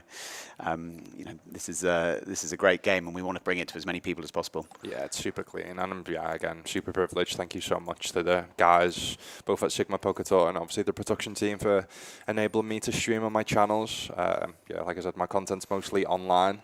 Don't really do much live poker, so the fact that I'm getting more into commentating, and it's a privilege to have this amazing new poker series and events on my Twitch and YouTube channels. Yeah, I love hearing you say all of that, Roland, and all the name checking you're doing as well, because obviously at Global Poker Index and the GPAs every year, you guys are honouring, both we mentioned them a moment ago, the tournament reporters. I know you haven't had that award every single year, but you had it last year. It was great to see it back. I think it is the kind of one I would love to see you give out every year. Maybe there was a feeling that Christian Zetchi was going to win it too many times in a row a few years back, but I think there's so many guys out there who would rightly and very deservedly take the honour these days. And then also, obviously, the production teams, they get a little bit of a shout out as well in the form of some trophies. Was it the Triton guys won it last year? Yeah, so one of the most satisfying things about doing the Global Poker Awards for the last 6 years has been to shine a light on corners of the industry which don't always perhaps get the credit they're due. I'm going to divert away because we have got a pretty big pot developing here. I did mention about Thomas is going to pick his spots, and that he does. I think he's going to see 240, guys. Yeah, it's a fantastic squeeze spot here. He's obviously rightly identifying that the button opener can be pretty wide, and that Remain probably has no flat calls. I don't think he's the type of guy who's going to flat his aces and kings and snap you off. I think he's mostly going to 3-bet shove the hands he wants to put that amount of chips in with. So actually, he's just got to get through the original razor, and it's a nice pickup. I think that's a play that 99% of people in this field aren't going to make at this point in the tournament, and just shows how experienced he is. And I did mention that I knew he was going to pick his spots, and getting a hand like pocket sixes to fold an ace when you've got king 10 is, isn't it? It takes some guts to do, but it does work out this time. That was top class from Thomas. I think that's the traits again of good players compared to the best. The best take them spots. The best know when to take them spots, know when to risk it all, know when to, like you said, David, about like the small blind being capped there and probably not having any traps. maybe he thinks he's got a tell on the button that he was opening a little bit wider, or or he thinks that the button's going to be opening up to 50% of hands anyway. So, yeah, King 10 off there. I think most people would just call, but just go for the jam and just take it down. I'm probably a little too cautious of Remain there. He should be the one identifying that wide button open and pouncing with the pocket sixes himself. Had he done that, that was his pot, and he would be up there in second place instead. Speaking about wide opens, slight misstep. I think we've seen him play very, very good so far. Does get his chips up to 1.5 million, but does go for the loose jam, and the King 7 suited is going to see action here, which he's not going to love. I need you guys to tell me, this is a play I can be guilty of at times. You're short stack 7 bigs and you're under the gun, and the big blind is about to come to you, the big blind and the big blind ante, and you kind of panic and think, well, this is my shot. Is this a mistake with King 7 suited? Look, King 7 suited is not the worst hand to choose if you're going to do it, but I think it's, a little bit too light. I think you're certainly going to be happy to ship it in here with King 10 suited. King 9 suited maybe at a push, but I think you want that connectivity with the King somehow with the 9 or 10, and the 7 probably not cutting the mustard here. Boy. Although here we go. Oh boy. Goodness. Flopping a set and not being in tremendous shape. Well, he is now. One card to come. No flush. GG's. We're going to lose Guillaume. Yeah, the running 7's a little needly there from the dealer. I don't think that was necessary. Guillaume is headed back to Belgium. He coming in with around 14,000 in recorded earnings. So he's put a healthy increase on those. We didn't get to see too much of him. Wow, look at that leaderboard now. There is only 6 big blinds between first and last. This is incredible, and it is the definition of anyone's game right now. It's going to be a good battle. I'm really impressed with all 5 players. I've seen a couple of missteps from Remain, but he showed there's no fear. He's definitely took some of his spots well. So yeah, it's going to be a good battle here between these 5 gentlemen. All players locked up now. Obviously, first place being 28,500. All players locked up 7,500 euros, which is definitely a decent payday from €400 buy-in. Owen now picking up the ace-queen offsuit. Does go for the raise. Makes it 500k. Again, a little bit big from what we've seen. Potentially does get Thomas to think about starting to fold now versus this big size. I do think now with all of the chip stacks being relatively even, I think Thomas is still going to take this either as a flat or potentially do some. He's going to take the spot. He does take the spot, yeah. Well, now decision back on Erwin, who opened this one. Obviously, it's not super premium, but it is premium ace queen, and certainly against someone like Thomas, I think an ace 10 and an ace jack are going to come back at you fairly often. As we can see, 3s are in the range. Well, then that means that ace 10's got to be in the range as well. And I think he's got to make this call. It's not lovely because you're either going to be out or you're going to be chip leader. This is a massive pot. If Erwin can make the call here, it's going to be a big flip for both gentlemen for the big chip lead. I feel like against some players at this table, maybe you could open fold the ace queen. I think against Thomas, you absolutely can never. No. No. I can't fold ace queen here. I think this is a slight misstep, to be honest, guys, from Too Thomas. good. I think I would prefer to just see the 3s flat. I don't mind from maybe the small blind when you're out of position, but I think you can comfortably just flat in position here if you feel like you've got an edge on your opponent. But again, maybe you've seen Erwin. Like, he's definitely found the right candidate because ace-queen did not snap him. Ace-queen is in the agonies right now. The problem is when you do get called, you're just never in a good shape. You obviously potentially maybe he thinks that he's potentially got some, I don't know, 5s, 6s, 7s to fold here, but that's why I prefer using the ace-x rather than the pocket 3s. These are massive sliding doors moments in tournament poker where right now you can take the bull by the horns, make your stand, give yourself an amazing chance of winning this tournament. If you pass this spot, are you going to be haunted by the idea of why did I not take that moment earlier on as well? I think he's just got to look at his opponent here and put him on a range. And I think if he does that accurately, he's going to realise that his opponent, yes, will have some hands that are flipping. Occasionally, he's going to have the ace-king. Oh, Owen. What a huge flip that would have been. I prefer the reason why I don't prefer that fold versus Thomas is Thomas is good enough to 3-bet non-all-in with ace-king. Yes, that's even true. ace-king too. off. Yeah, I think you do see some opponents just jam there with ace-king, but I think Thomas with 20 big blinds is going to be using a 3-bet non-all-in strategy with ace-king. So I think you can remove all the ace-king combos from Thomas's range. Because obviously that's the main hand that you don't want to see there with ace-queen. But yeah, does make the fold. I mean, he could have lost. Let's just say that. You could have lost the flip, so... But on the surface, yeah, I think ace-queen there is definitely not going to be a fold versus Thomas. No, because I think Thomas was going to take the ace-jack, the ace-10, the king-queen, the king-jack suited. These kinds of hands sort of are similar in value to the low pocket pairs in that situation. Arguably, the low pocket pairs are even lower down the list. Like we talked about before, if there's hands in your opponent's range that you can dominate, and also maybe there's like 2 lower combos, so like they're like, let's say Thomas jams the king queen off, the ace jack off, the ace 10 off, you're dominating too many combos, and especially when it's the offsuit combos as well, because obviously there's more offsuit combinations than suited combinations. So I mean, you said at the time, Luke, you didn't like Thomas's jam with threes. If you think it gets ace queen to fold, presumably you like it a lot more. yeah, but I just do you know you're going to get your opponent to fold ace queen again? Listen, this is what we don't know. They may have played the whole day against each other today or yesterday, and he's seen him. He's folded to hands as strong as ace queen there. So. And now he's flatting 8-5 offsuit out of the big to a 2.5x open.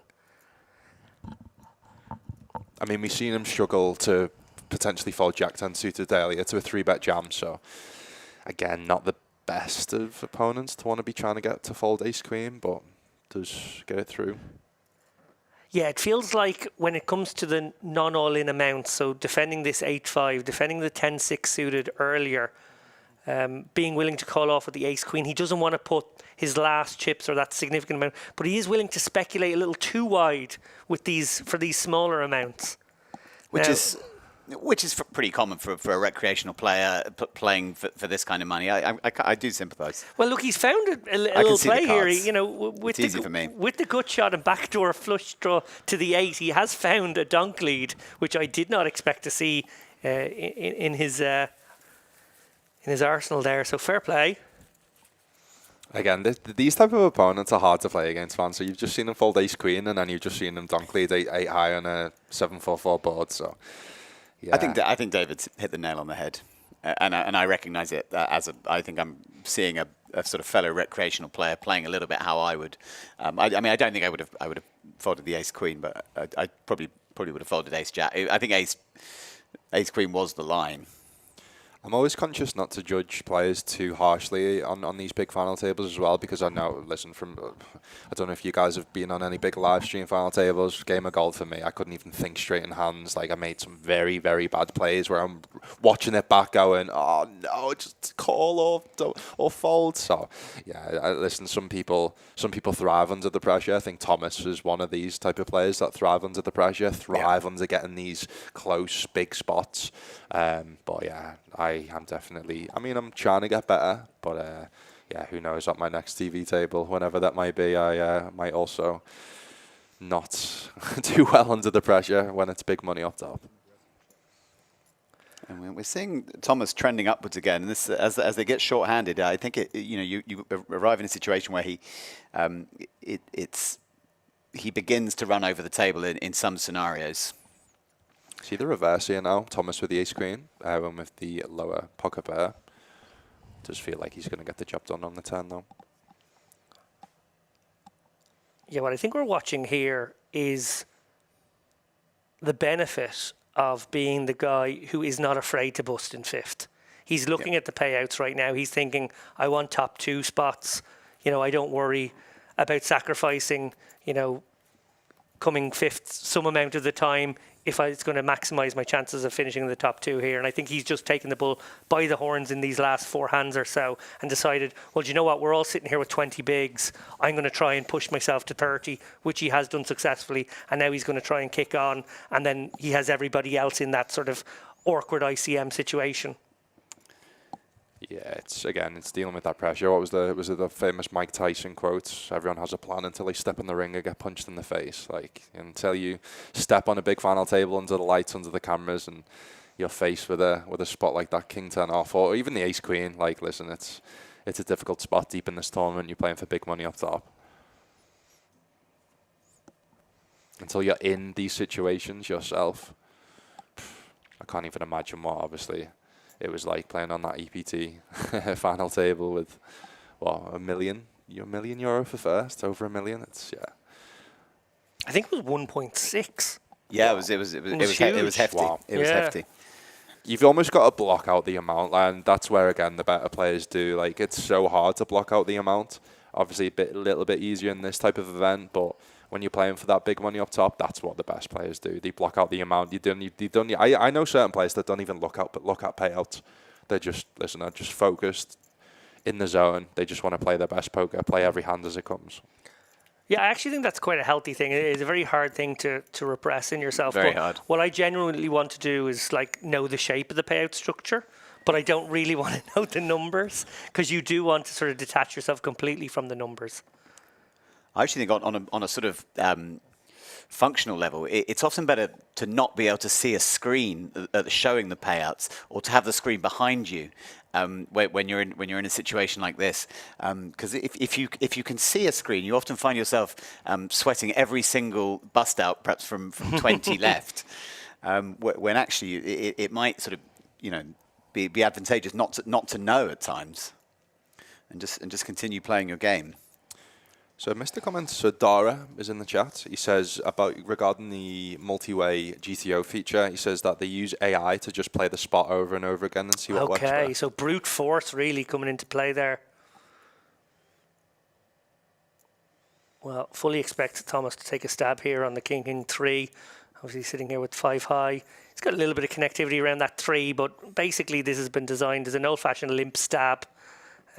Used to basically print money in the early days of online poker. You don't really get away with it quite so much anymore. He's definitely not going to get away with, Yes, go on, John. No. Certain players are going to fold here with the Queen High, but definitely not John. Nice bit of stickiness here. And it makes sense, right? You've got Queen High. Unlikely your opponent has a King. Unlikely your opponent has an Ace, because they probably raise pre. So Queen High is going to be good a high percentage of the time here. Is this a give up, 5 high? Well, these are the 2 best players at the table for my money, and I think Thomas is good enough to recognise that a Queen High, a Jack High may have floated here in this spot, feeling like it could be good, or could obviously improve or take the hand away. So I wouldn't be surprised if he found a second barrel.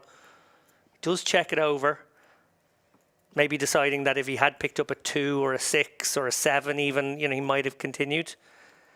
Well, that's really good news for John here. Might actually be able to go for some thin value on river. Target his opponent having a 3 on occasion. Not to go too deep in theory here, but the blind v blind spots, you obviously play very wide ranges, so your suits become very important. So if you see here that the spades come in on the turn, you almost want to block your opponent having any spades, because that's what continue. The backdoor flushes continue on a flop. You almost want to unblock the hearts and the clubs. Why is that? Because they obviously don't pair on the turn. They don't pick up a flush draw. The spades do. So let's say if Thomas had the 5 of spades, let's say, I think that would be a better barrel on the turn than this specific combo. But now on the river, now he unblocks the spades. Then he may think about barreling. But yeah, I think John's just going to have too many Queen Highs, too many Jack 10s, even 10-9s. I think it's pretty hard for John to have many hands that float flop that don't connect with this board. It's a slightly interesting situation for John, who's probably knows he has to pursue value, but is petrified that he's up against an opponent who's capable of check, putting him in the bin here. I don't mind that just yet. He's just going to knuckle it, yeah. Yeah, it's almost like you've got the best hands, You do, but kinda. you know Thomas is capable of just absolutely ripping it in your face with blockers. Some opponents you are always value betting there. I know sure John is going to be value betting against probably most of the guys at this table, but yeah, when you've got Thomas there coming off fresh off an EPT main event deep run, you know he's capable of bluffs. I just want to say, guys, it's a great pleasure to be able to share a commentary with people who think about the game, professionals who think about the game on such a deep level, and I'm learning a lot. And as viewers will know, I'm standing aside when you guys are deep into the minutiae of poker theory. Yeah, I try not to go too much into it because it's a little bit boring for some people. But it's listen, I just want to share I'm not the best of players myself. I can be honest with that. But obviously, I study with the likes of like BBZ. I study with obviously GTO Wizards, really good programs. I try and learn from good pros. So anything I can do to kind of share my study and share my experience of what I'm learning from better players than me, then I just think potentially can help some players in the future. I will say that when it comes to the world's most prestigious tournament, the World Series Main, I've cashed it more recently than either of you, 1 for 1. So if you want some advice or tips on that tournament, Dave, if you think that one's passed you by, You cashed it this year. You cashed it this year. I know you didn't head out to the World Series this year. Maybe you thought the Main has passed you by. Been a few years since your last cash. We could set up some 1-to-1s. Wow. Sound like my dad. My dad cashed in the Main once, and I've never heard the end of it since. I'm basically your dad then. Cashed the Main last year. Last year, yeah. Congratulations. Thank you. 2 pair here for Davide. A little bit disguised here out of the big blind. No one will see this one coming. Unfortunately for him, no one else has a significant piece, so reasonable chance this one checks through. Yeah, this is why in Erwin shoes, just min raise. Obviously, know, good right? enough hand to open, but just min raise. Don't let 10-2 off. Don't let the Doyle in the mix. I recently done a short. I assume both of you knew the story. I didn't realise that. Done a short on the story of Doyle Brunson and him winning back-to-back WSOP main events with back-to-back 10-2s with back-to-back full houses. That's right. That is surely one of the most insane poker stories of all time. Like, I know the fields weren't too big then, but yeah, back-to-back WSOP mains with 10-2 off is absolutely insane. When I first got into poker, people would play 10 deuce quite regularly and just be like, yeah, I played the Doyle. But I guess as the game's it's gotten a little tougher, you can't just goof around like that anymore. Yeah. But I mean, same with seeing Christopher today with the pocket twos going, I'm going to play like that next time. No, listen, don't try it at home, guys. Yeah, there's a reason why Doyle Brunson, the absolute, one of the poker goats, won back-to-back with 10-2. You can't do it. People are too good now. Yeah. I mean, as people listening will realize, people are thinking about the game on a sort of level that they weren't. Heads up's different scenario. You've got to play hands like 10-2 because there's such wide ranges. But yeah, when people are trying to play it like 9-handed, 10-handed okay, in a live poker tournament. So Lucas, before Davide makes his decision here, do you like getting chips into the pot right away here? Yeah. I don't see any reason to sort of, let another card, not only because that card could be a bad card for you, but it also could just slow down your action and, make the customer less likely to come along for the ride. Obviously, bottom 2 pair never have tremendous amounts of equity against the hands that are willing to call off against, but, it's a big hand. Yeah. Someone's C-bet multi-way.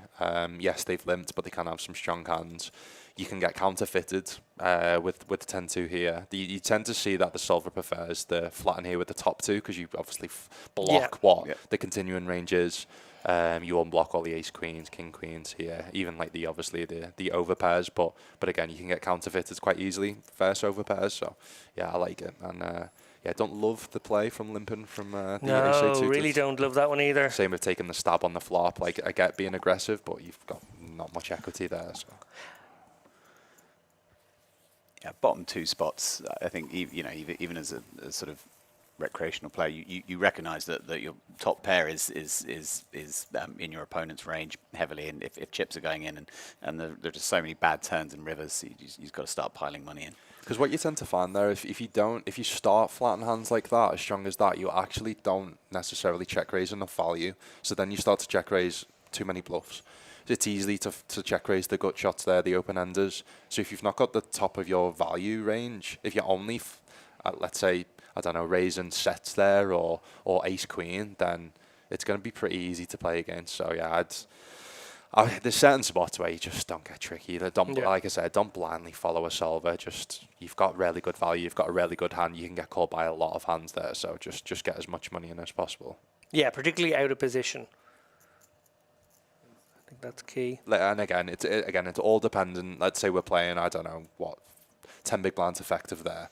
Then maybe if there's incentive for flat, and then there's someone that's going to bluff into you. But we're playing like 15, 20 big blinds effective. Yeah. I think this is a jam. I know he's got 25 bigs, but he's probably only playing effectively 18 against the button open and the big blind. So I think this is just a very simple jam. The hand just wants chips in now, and doesn't want to really have to navigate. He's choosing to navigate though. And I almost feel like there's a tendency with a couple of these guys, don't want to be overly critical here, but there's an unwillingness to put those case chips in spots where that actually is the much more straightforward play. And in an attempt to maybe lower variance in their minds, they're increasing variance massively because they're now having to navigate these chunky enough pots with hands that don't really flop very well. Yeah, see this 6-2 off defend, multi-way. The EV that's losing compared to folding the ace queen. Like the ace queen's quite marginal compared to this. Like, this is the stuff that people don't realize that loses you massive EV, that loses you chips, and kind of loses you a lot of money deep in these final tables. Like, this is crazy to be flatting this 6-2 offsuit here. I kind of don't mind the play from David, but I definitely think that the highest EV play would be jam. Because again, look at this flop. Like, how are you trying to navigate this multi-way out of position? It's pretty difficult. So Davide maybe, well, you couldn't have seen a better turn card, really, another undercard to his pair.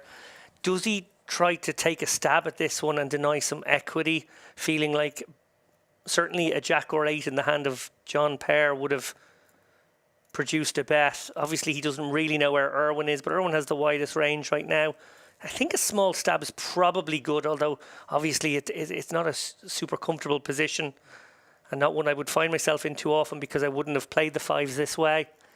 I do like this decision to bet as played, though. Erwin with the gutter, I think, has to just maybe start like retroactively flagellating himself for the decision to call in the first place and not listening to you, Lucas. I think I actually love watching players like this. They try and win every pot. They try and win every hand. They despise folding. Like, that is just let it go. You've got 6-2 off on that board multi-way, but you can see it just pains him to make that fold. And in this spot, it's interesting with John Pair having the 9 in hand as well, just reducing the number of bluffs that he's ahead of as well. I just think, it probably wasn't much of a decision anyway, but I think the 9 is actually a useful card to find a fold with there. Yeah, I mean, apart from the flat pre, like I said, I think it's definitely going to be highest EV play to jam there with the 5s. But yeah, I personally wouldn't have made that bet on the turn. I think it's pretty difficult to do. It's quite a high level play, but he's obviously realised that he's going to have the once it checks around on the flop, he's going to have the best hands a high percentage of the time and just get it through. Interesting, that pot puts Davide at the top of the chip counts, I think, for the first time. Yeah, it's been a really good orbit for him. And obviously, Thomas, maybe the previous orbit, they've nicely pulled away. What was a sort of 20 big blind contest across the board is now 2 guys with 30 and 3 guys with 15. Put in the comments, guys, who are you rooting for to take this one down? Do we have any friends of the stream in chat? Do you see Thomas now opening up the queen jack offsuit? We started this final table with 2 Belgians and 2 South Africans, so we're down at 2 countries uniquely represented now. We've got Belgium, France, Poland, South Africa. So guys, a question. And Italy. I do know that Belgium's famous for their beer. Do you think Erwin's been having a couple of beers recently? He seems to he's opened up his game a little bit. I don't quite know what's going on since the ace-queen fold. Do you think maybe it's a little bit of tilt going on? I just... Some of the plays and the flats he's making is pretty wild to me. Yeah, it's just become a kind of a weird, loose, passive style that's sort of I don't know if it's a reaction to that ace-queen pass from earlier that he now feels like he wants to compensate by getting involved too much. He will get himself in a lot of trouble if he gets any more chips into this one, does let it go. Remain again, just a clunky shove. Don't love that either. You've got just a really, really nice hand on the king 8-3. It's very unconnected. There's no draws to be worrying about. She's just trying to get smaller amounts of chips into the pot. He could have got at least one street, if not two, from an 8 there.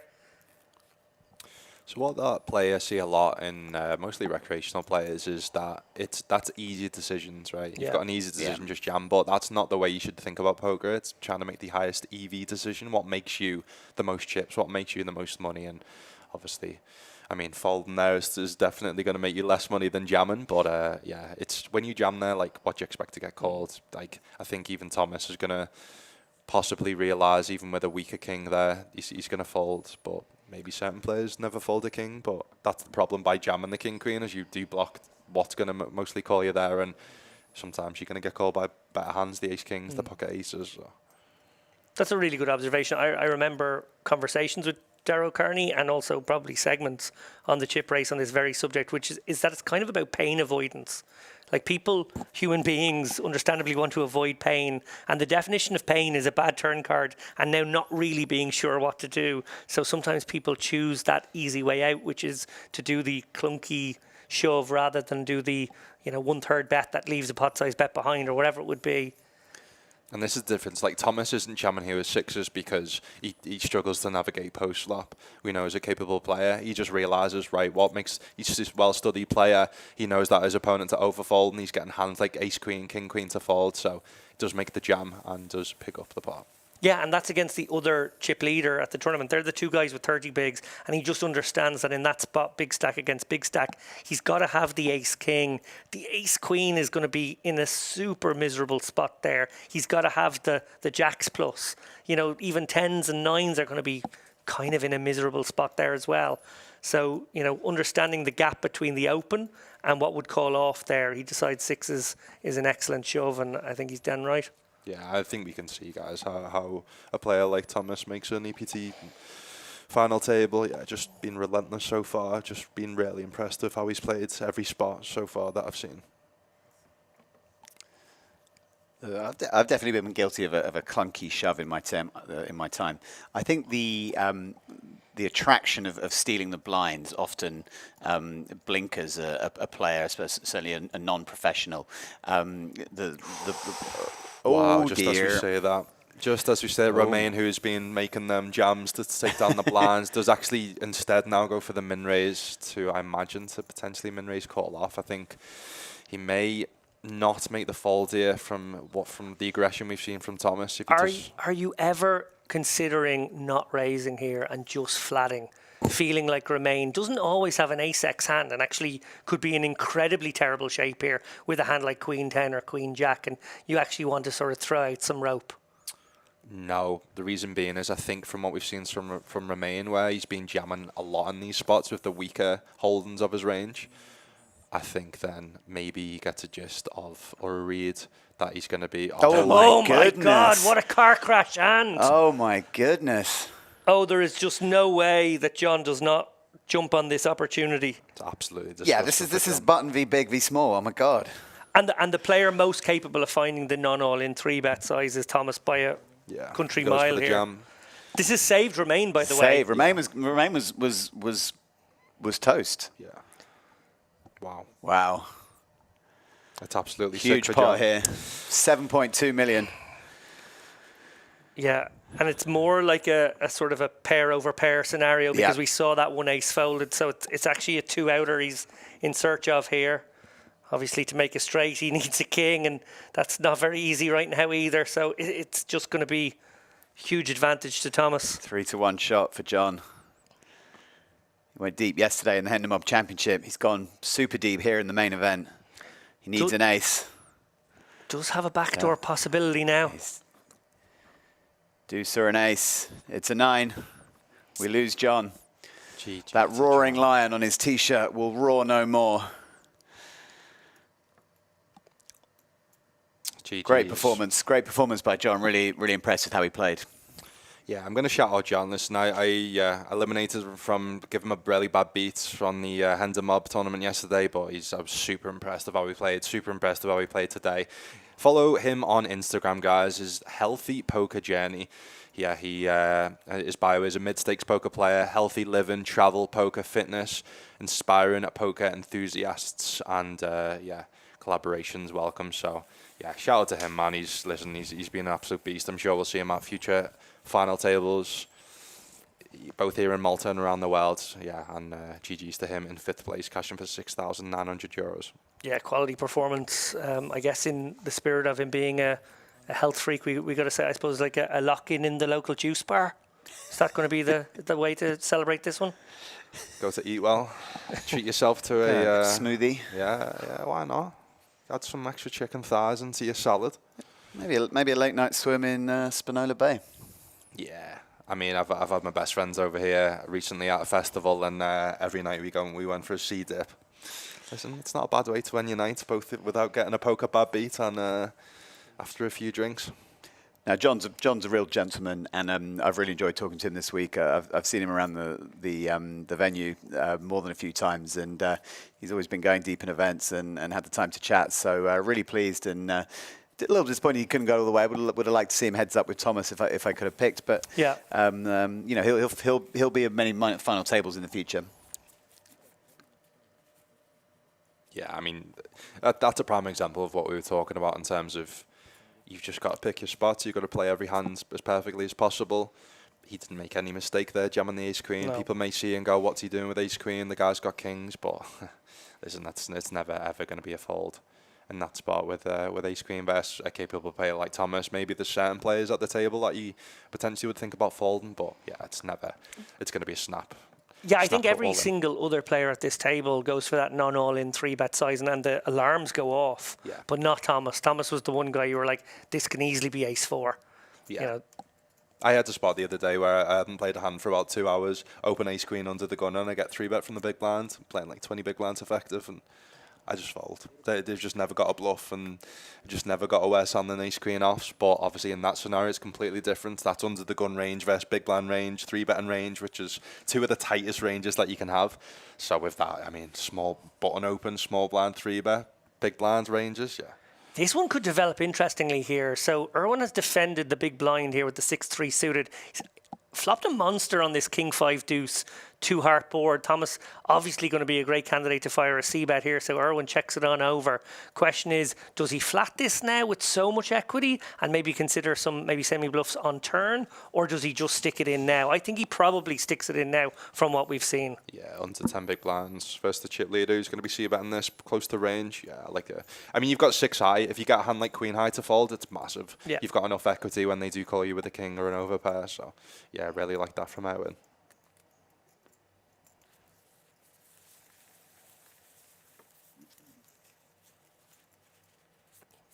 Do you see Simpan in the Twitch chat? Says, fellow Nordic player, and also he took my chips on day 1. Huge lead for Thomas here. I mean, it's an incredible story coming off the back of a huge run, biggest ever score by a factor of 80. And he's come back to Malta, where he resides, and he's chip leading the Sigma Poker Tour main event for his next tournament. It really is a great story, and he's just such a nice, humble guy. Again, a player I would play low buying events here with in Malta during the days when I lived here, and just to play, decided to take the game more seriously. Something happened. At some point he decided he was going to pursue the game, and you can just really see the fruits of that labour. Yeah, I think that can sometimes just happen with recreational poker players who maybe play that sort of more, nightly comp in their casino or whatever. Just decide, well, actually, I'm just going to take it a bit more seriously. I'm really interested in the strategy aspect of the game. I think I'm someone who is good at improving and learning if I find the right tools, the right information. And, he's obviously one of those guys. As we see here, Romain's turn to have the Django's against the King Jack of Tavidi, who is trying to work out whether this is a good price or not. Yeah, I think Thomas is an example of people watching right now. Maybe go, oh, he's just having a run good. He's just obviously getting lucky. But I actually screenshotted a quote the other day. It was choose your hard. If you don't choose your hard will choose you. Being poor is hard. Getting rich is hard. Being overweight is hard. Getting fit is hard. Being married is hard. Being single is hard. Every choice in life is hard. Choose your hard, or hard will choose you instead. And yes, he's obviously on a bit of a run good, but you can see that I have no doubt that he's put massive amounts of hard work into his poker game because you can see the spots that he studies. You can see that he's just confident in so many spots on this final table. And yeah, he's a prime example. That's what I love about the game personally. Like, I've started the micro stakes with a $400 bankroll. I've worked hard to be in a position I'm in right now. And yes, there's a lot of luck involved, and that's why there'll always be money, because I always say it's the only game that non-professionals want to pay money to play against professionals. So yeah, Thomas has definitely deserved his chip lead so far in this tournament. Well, on that wistful, almost poetic note, I hand it over to you, Lord Boothby, to take us to a break. Well, the players have gone out on a break. I'm looking forward to following up a 15-minute break with more quotes from Lucas Robinson. Yeah, I mean, you can see join the SPT free roll. We do have on MTT Sports tomorrow, guys, the free roll package that you can win to the SPT live event next year at any live event of your choosing for the Sigma Poker Tour. That's yet to be announced. But yeah, I don't know. Are we taking a break as well? We're going to take a short break and join us in 15 minutes. Yeah, see you soon.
try. It would be nice if we could somewhere see like the chips. Easier, huh? Welcome back to the final four of the Sigma Poker Tour main event, Malta. You can see the beautiful trophies and the beautiful gentlemen as well on the table. I thought he was Four talking left. about us.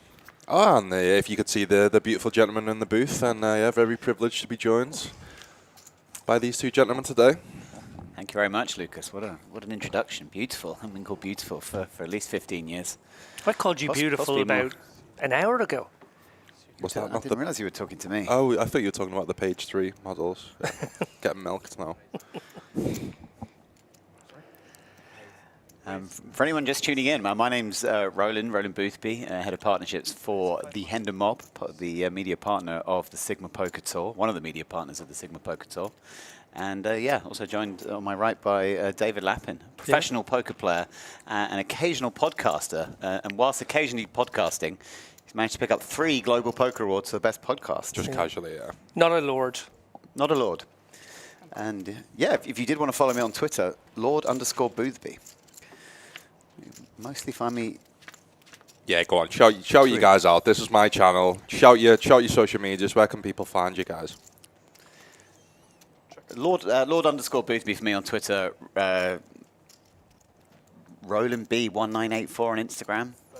That's memorable. I'm sure everyone's got that now fully locked in. You know Connor, who the Irish streamer. Yeah. He's changed his brand. He's finally got branding after a few years of being a professional streamer. He's changed it to COD Poker, which is obviously easy to find. His previous one was Connor, but it was spelled as CCCOOONNNOORRR, so no one could find him. And I think it took him a couple of years to realise, oh, okay, I need to change my branding. Fun fact, it was spelled that way because he didn't know how to spell his own name. Doesn't surprise me. Connor, a good friend. Only joking, he's a beast of a player, man. Absolute beast. He's one that definitely doesn't have any fear at the poker tables. Played with Connor from time to time in London. Yeah. Always fun to have at your table. Yeah. Especially Especially after a few bevies, yeah. I mean, he's a United fan, so I don't really love the choice of shirt he wears, but yeah, it was at WPT Paris with him last year. It was, yeah. I mean, being anywhere in the world, once he's had a few bevies, is always a laugh. Okay, so we're going to make a little prediction here. Go on. I think Thomas has recognised that this tournament is his to win, not by winning huge showdowns and just running really well in the big flip situations, but actually by just nudging these guys to death here. I think he can probably create a race for second if he can just tippy-tappy his way to sort of 40 big blinds, leaving them with all 10, 12 bigs. I think it's just going to be a sort of a death by 1,000 cuts for these guys if he plays his cards right here. Yeah, unless we see some crazy cooler that he ends up in, I imagine that it's if we were having some bets, if we were seeing some odds, I think Thomas is a big favourite here to take down this tournament, 400. Oh, and feels like a 14 jam. bigs, 13 bigs. 12 and a half. 12 and and a it half. does feel like maybe just I quite like the idea of constructing an opening range here, given the ICM and how these guys are sort of configured right now. But I actually don't despise the idea of just jamming this one either. It's pretty close. Well, Davide may defend here with a suited ace. In fact, he probably should. It is a larger open size, isn't it? Yes, I'm right about that. We were just talking off stream there before, guys, about why a solver wanted to do something. So you see the solver here from the cutoff is min-raising top and bottom of the opening range. And this is why ace-10 suited, I think, falls in the category of min-raising, because you actually get hands to defend, like ace-7 suited that you dominate. I think if you were to jam here with 12 big blinds, ace-7 suited to be close, I think potentially finds the fold. So yeah, I like that here. And not just the ace-x inferior, but the 10x inferior too. There'll be plenty of king 10s and queen 10s. all the suited will 10x. stick around, yeah.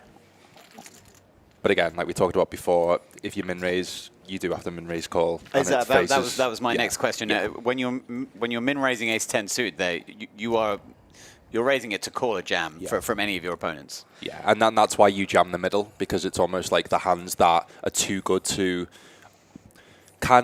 min raise fold, but to kind of performs well as a jam, wants to jam on that spot. But if it's ace 10 suited, so for example, I think ace 9 suited would fall in the category of not wanting to min raise call, not wanting to min raise fold, so it jams. This is why you jam, guys. Your opponent can call ace 7 and just hit top pair, top kicker. Yeah, tricky Completely one now. Turn the tides. Davide probably going to come out betting this one. He has top pair, top kicker. He's got the gutter for the wheel as well. 3 diamonds on board. It's likely that Erwin, with 2 big cards, if one of them was a diamond, might have gone for the c-bet here. So I think Davide probably should look to charge maybe a 1/3 sizing here. Does check it on over. Erwin probably keen to get the showdown now. Not sure the value of a small bet here. Maybe a very small bet as an equity denier against a king 10, a king jack. Services you reasonably well. That might be what he's thinking now. What about this check with a vulnerable top? Do we like this? I prefer a bet, but you know, he's decided to go the passive route here. He's going to either call or raise in this situation. Feels like probably call. Ever jam this spot? Like I've seen Stranger stranger protect your things. 7. I think you just get called by better, and you know, jamming is a clunky way to deny equity. Yeah. You've also got the ace, so if your opponent is in there with like an ace king, ace queen, you know, they're in terrible shape against you. Does find the call, and it likely goes check on most rivers now. Unimproved. Erwin, no reason to pursue value, and now both of them without a diamond, just desperate to get to showdown, I think. I think this is the only way that ace 10 actually wins a pot here, I think. Does he identify that he's the one with the big cards in hand, and therefore even if his opponent does have a straggly diamond, maybe like a 9 of diamonds in hand, that he can win it here because he can have the ace king, the ace queen that didn't choose to bet flop? Exactly. He never wins here at showdown with ace 10. Your opponent doesn't bet 10, so they're most likely not going to have flushes. You can have a bunch of trap flushes on the flop. On the turn that now bets, you have a bunch of the top of the ace X of diamonds. So I'd really love to see Erwin go for a bluff here.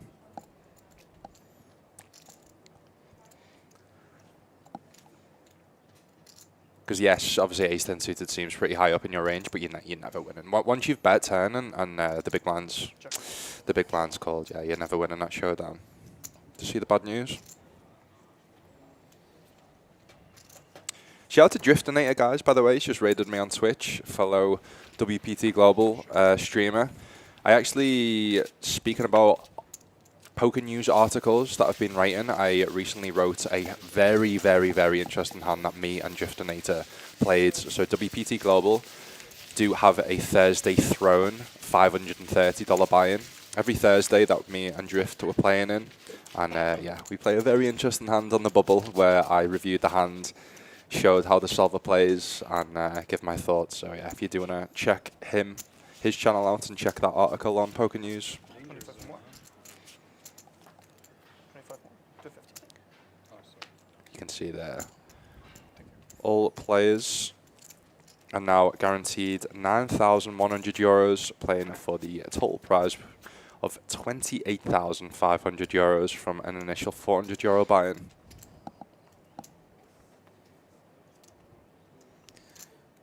Two players, sub 10 bigs. In this sort of four-handed configuration, these are two types of stack that won't be able to wait around, especially if Thomas is going to apply a lot of aggression, like we're going to see in this hand, completely understandably on the button. Thomas can actually take a hand like this Queen Jack, I think, and just jam it. You know, Davide's got to be the absolute tightest in his seat there, and you know, won't be able to call light with the two very short stacks behind. And then if he does happen to run into it against the big blind, well, he would have had the price anyway to raise call, probably just about. So could certainly see him go for this sort of ultra aggressive, big ball style here with a hand like that. But do you know what? On the flip side of that argument, Thomas, you know, this sort of tippy-tappy approach has been going so nicely for him as he pulls away. Maybe he's just happy to, you know, maybe make a raise fold off a 9 big effective stack with the Queen Jack if Erwin was to make his move here.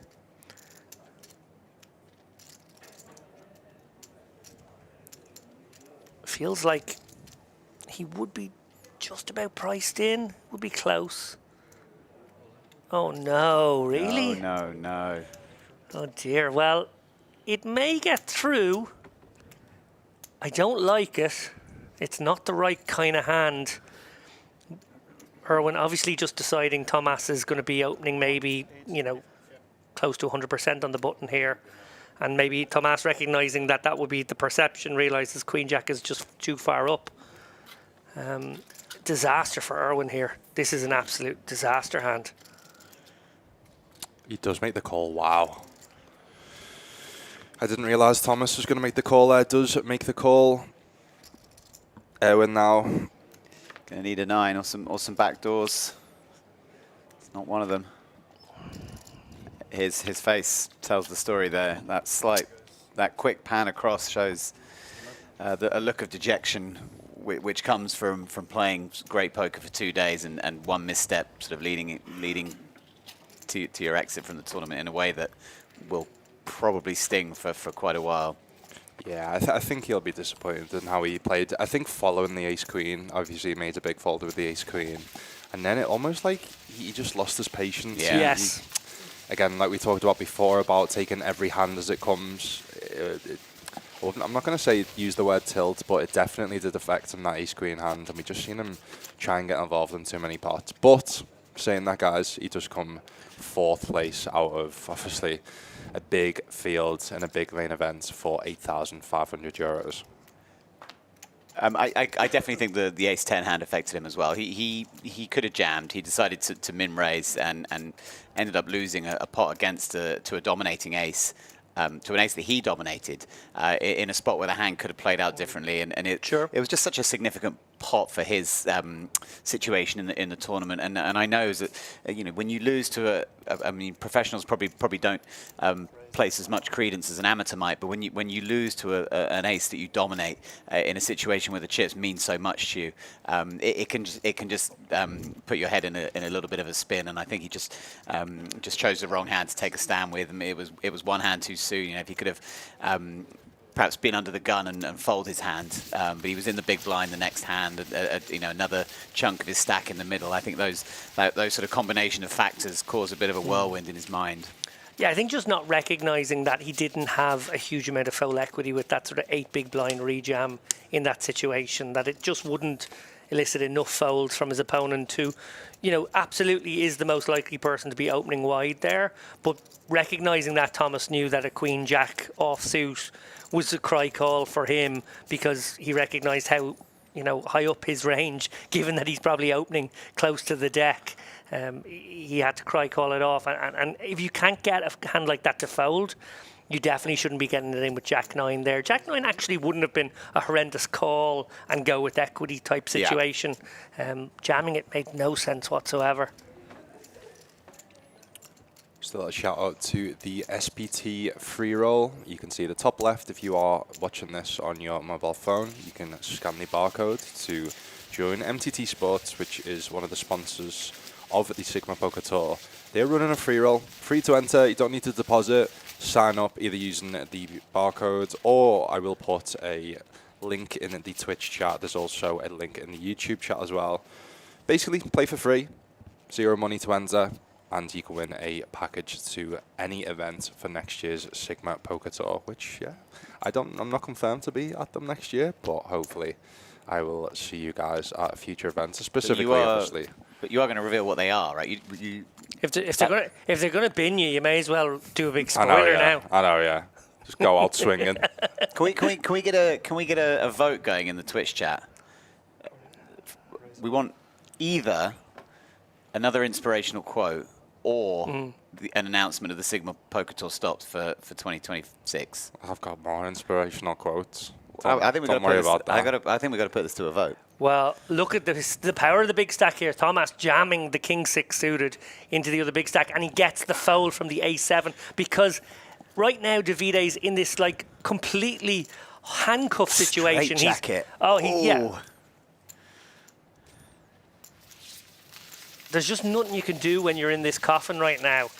You're trying to outlast the short stack.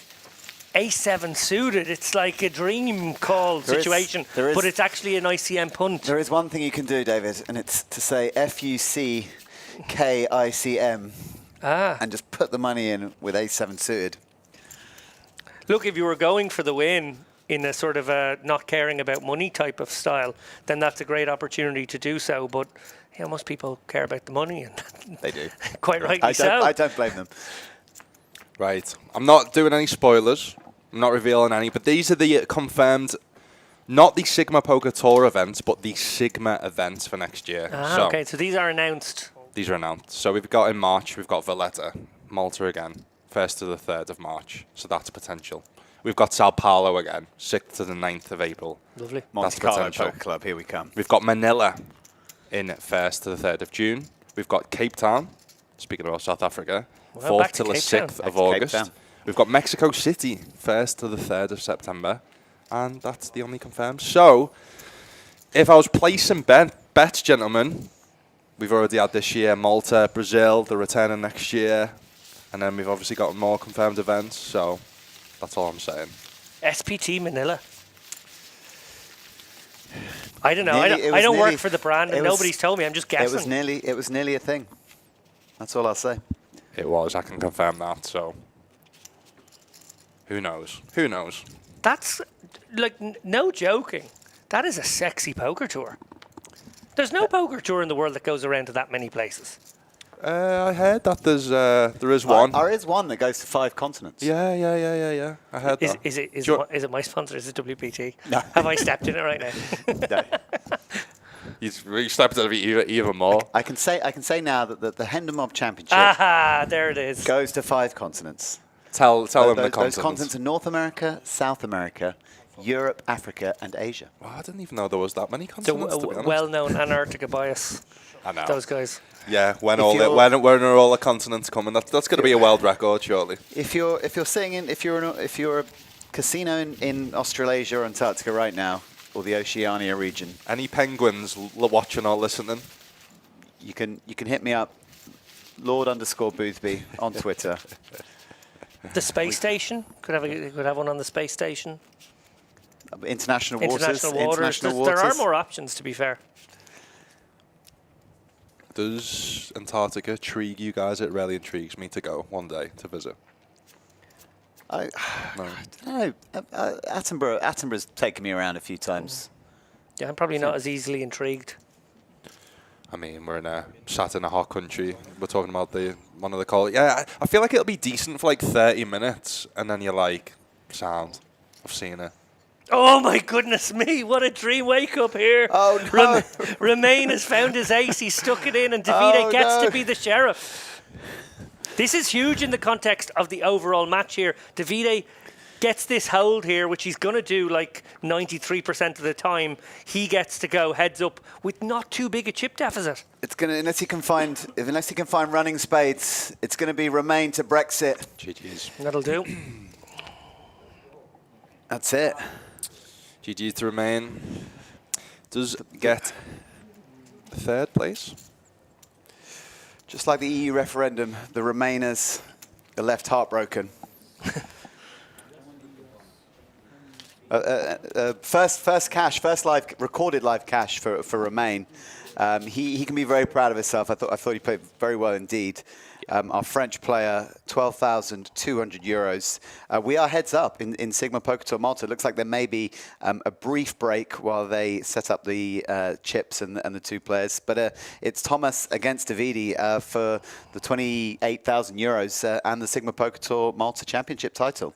Yeah, and while there was a lot of talk about Thomas, and obviously he came onto this final table with the form, with the wind at his back, with a lot of chips in his stack, and he has played fantastically well. Okay, a couple of little, bumps in the road. It wasn't all plain sailing here, but he's done tremendously well. That River Deuce, by the way, still having nightmares about that one maybe. But, phenomenal performance to get to this spot, 13 million to the good. Davide's kind of flown under the radar. Yeah. He's kind of tippy-tapped his way up the leaderboard. No huge pots, no massive spots, but has actually managed to navigate beautifully into this second place position. And who knows, with a nice little run of cards, has every chance of taking down this tournament. Yeah, special shout out to Romain. I think you could tell he's probably the most inexperienced player on the final table. But the fact that he's found himself third place, really impressed with some of his plays. I think his inexperience did show in certain spots and certain plays, but the fact that this was his biggest score to date, did you say, on Hendon Mob, and the fact he's come first recorded score. First recorded, first recorded score being 12,800 euros, obviously including the min cash, was very impressive. So definitely hope to see him at future live events and future final tables. On your screen, you are seeing Danilo. He's the head TD for the Sigma Poker Tour here at Portomasso Casino. He TDs a lot of the major events here at Portomasso. One of the best in the business. Just getting set up for heads up here. Just while we do, guys, obviously we've already shouted out the free roll a few times. You can again join that with the barcodes top left. What do you guys have coming up the rest of the year then, live events wise, poker wise? So we're getting into kind of silly season, I guess, for the Hendon Mob Championship. We've got 3 events. The event yesterday was the first of 3 events coming up in Malta. So we are back next week with the festival. That festival will kick off with a 4-day Hendon Mob Championship. The festival is a great stop, especially if you like mixed games. Huge schedule of any kind of game you could wrap your head around. Really do sort of what probably of all the festivals in Europe focus on mixed games more than any other. So you get a lot of Scandinavian players and players from around Europe who love mixed games coming into Malta in the next week. That event will kick off with the Hendon Mob Championship. Hendon Mob will be here, and then we head off to the likes of Malta, Bratislava, and Cape Town. So autumn, just really kicks off both from a sort of live event standpoint and from a workload standpoint for the Hendon Mob. Just with all the poker that's going on around Europe, you've got the EPTs, you've got Battle of Malta, Malta Poker Festival. Just going to be an incredible autumn for poker in Europe. How about yourself, David? Yeah, some of the same stuff there. I will be here for Frankie's Festival in a week and a half's time. I'm going to play some of the bigger events at that one. Might even splash around in some of the mixed game stuff that I'm probably a dog in. Going to go for a fairly big one on the EPT that's here, I think. Absolutely brilliant for the island and for, just that tour, I think, to be coming back to Malta. You mentioned earlier, it's been 10 years, been exactly 10 years, 2015. Neil Farrell, I believe, won that year. It was a great fun final table, as I recall, and very good fun right after the final table, as I recall, as well. Neil was a great champion, and hoping to maybe have a deep run in that and some of the side events there. Malta Poker Festival and Battle of Malta will be on the agenda end of October, but before then I'm going to give a shout out to the event WPT are sponsoring in Killarney, the IPT Killarney. I know my partner in crime, Darrow Carney, will be heading down to that one. I will be at the IPO Dublin, also WPT sponsored, right before the Battle of Malta, Malta Poker Festival week kicks off. So looking forward to that one just before Halloween. And then later in the year, might take a trip to Paris. There's a Paris stop I have my eye on. I would love to go to the WPT win in December, just before Christmas. That has been my favourite stop for the last 3 years. I think it is maybe the best stop on the whole calendar. I love the Irish Open, but I think WPT win might just take the biscuit for my absolute favourite these days. They just look after you so well. It's a very big contrast, I would say, to the World Series of Poker, which is obviously a huge event, and fair play to the people at WSOP who put on such a mammoth event. But the WPT is pretty massive as well, and you do get that sort of feeling that as a poker player you're not cattle being marched into, you know, seats that you have to then replenish, but with your re-entries over and over and over again, you feel like you're actually valued as a player. You're in the opulent surroundings of the win, which are always beautiful. And yeah, that you know, do you want Vegas in December? Much nicer than Vegas in July. Much nicer. I done it for the first time a couple of years ago. Brought my fiance, she'd never been to Vegas, and we were walking down the strip. I was used to obviously going in the summer where you just can't do that. And she was like, "Oh, this is nice, isn't it?" And I was like, yeah, normally can't do this. You can literally walk for 1 minute before you're absolutely sweating. So yeah, I much prefer to go in December time. And I mean, I stayed at the Wynn last time for the first ever time, and I mean, staying at any other hotel on the Vegas Strip is just nothing compares once you stayed at the Wynn. It's true, it's very snazzy. Actually, and shout out to the guys. I don't know if there was cooperation with this. Certainly there never is cooperation with the people over at GGWSOP, but it does feel like some subtle collusion took place between EPT and WPT Wynn, where you can pretty much do both things. You can do the Prague stop, which is obviously famous in its December slot, and you could get on a plane right away and just about make it over to play the Wynn as well. So that's nice that players can maybe have that option. Yeah, listen, I'm not a fan of all trying to battle against each other. I just think, what's that saying? All the tide rises, all boats, something like that. I should have that. Get into your database of quotes right now. Me and David will stall for a little while. Yeah. I just think just doing stuff like that just doesn't go for Pokemon. Like, let people. I think. Listen, I think it's healthy competitions, like the likes of the Battle of Malta Poker Festival over here. I think that's healthy competition, but in a good way of, like, if you bust an event, then at least you've got an option to play another festival. So you can, and both main events don't kind of collide with each other. So I think that's kind of good. But yeah, I just don't like the idea where you've got to choose between 3 top series in December. It's and they're all, you know, heavily spread out geographically. Yeah. I mean, you take the WSOP in summer, you've got 7 or 8 major series, but they're all going on the same strip of tarmac. So it's a feast it's a feast for poker players. That's a good competition. Whereas this, you're forcing players to choose, and that's not good competition. I mean, Battle of Malta Poker Fest, you literally walk 5 minutes, exactly. and then you're at the other venue.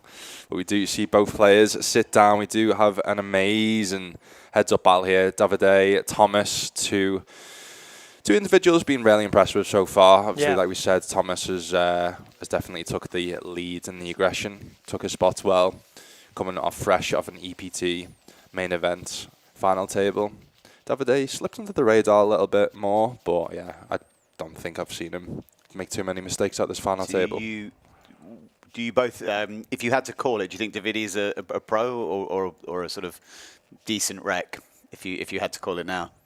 Hard to tell, because he hasn't really put a foot wrong on this final table, to be honest. So I wouldn't be surprised if he was a pro. Yeah, that's how good he's played, I think. Yeah, but yeah, I don't think we've seen too much of him to kind of understand.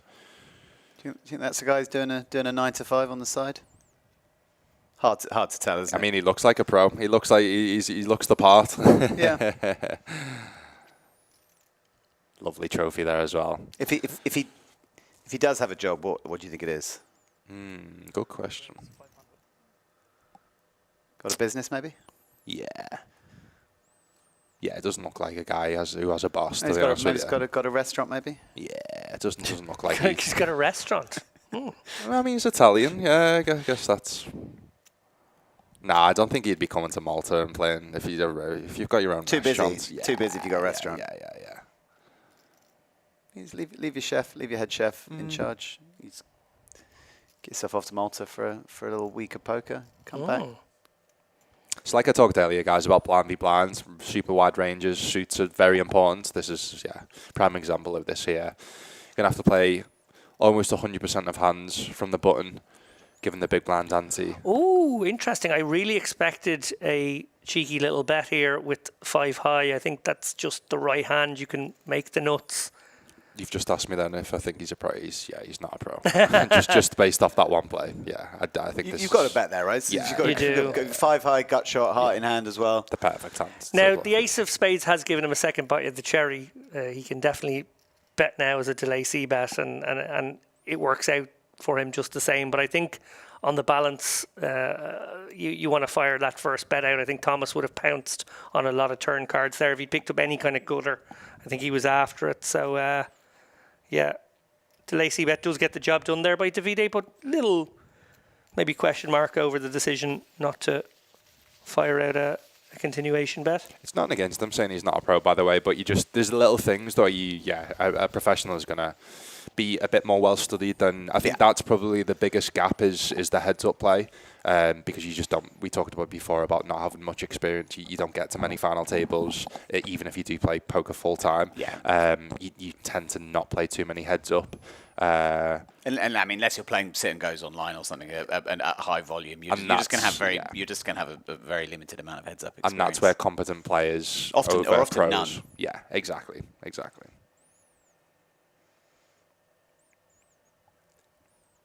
And who knows, Thomas might not be the most experienced or studied heads up. Like heads up's a difficult one, David. I don't know about you. It's what I recommend in terms of studying poker is to study the spots where you play the most. So I've not studied much of, like, let's say 200 big blinds deep poker, because you very rarely online or even live play 200 big blinds poker, right? Same with heads up. You tend not to play too much heads up, both online and live, but obviously you need to know it to a certain point, because if you're getting big heads up for big money, then you want to have an edge. But yeah, what's your kind of studying heads up wise? Okay, so I have a very simple way of doing things on this. As someone who came up in an era where you could build your bankroll as a sit and go player, and I barely played anything beyond a sit and go for the first. Well, actually, hang on a minute. I have to take a moment out here. Is this gonna brew potentially? King 10, Jack 10. Maybe I can finish my point. 2 Broadway hands on this board. There's a little bit of something there for each of them.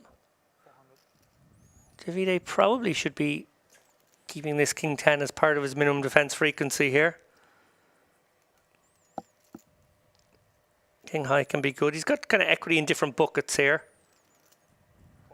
He's going to be sticky. So yeah, I'll finish my little anecdote now in a moment. Interesting 10. Yeah, super interesting. So I don't think Davide is going to have any pairs. He's either going to be jamming or he's going to be 3-betting all the pairs pre. And Thomas is going to realise that. So Thomas has got all the pairs. Thomas has got all the full houses. Obviously, yes, Davide can have a queen, but I think Davide is going to be check raising a bunch of queen X on the flop. So I think Thomas we're most likely going to be seeing, I imagine, triple barreling.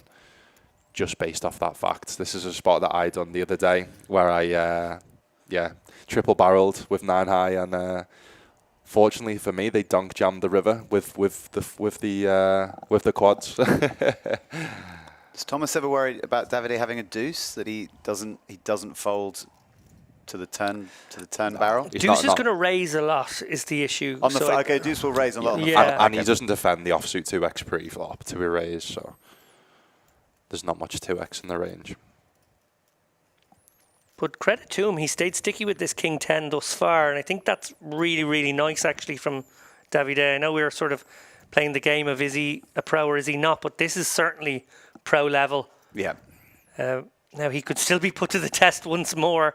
Thomas very capable of recognising that his opponent maybe has a hand like a King high, maybe even an ace high, like a very weak ace that he's hung on with. I think he's going to bet. No, he just got for the jack. Interesting. So credit to Davide there. Very nice. He's got things level now with that bit of stickiness, and that was a very interesting pot. I think Thomas maybe thinks that Davide is not going to be floating, calling 2 bets too wide there, so he thinks he's probably not getting the fold equity on the river. And it is always possible he's got the queen. Yeah. It's not beyond the bounds of impossibility either. To come back to my point, so as someone who come up in the sit and go era, obviously that was a situation where you got really good at your ICM, you got really good at your 3-handed, your heads up, and you got loads of practice because, virtually 20 times a night you were getting, short-handed and heads up and whatnot in that kind of environment.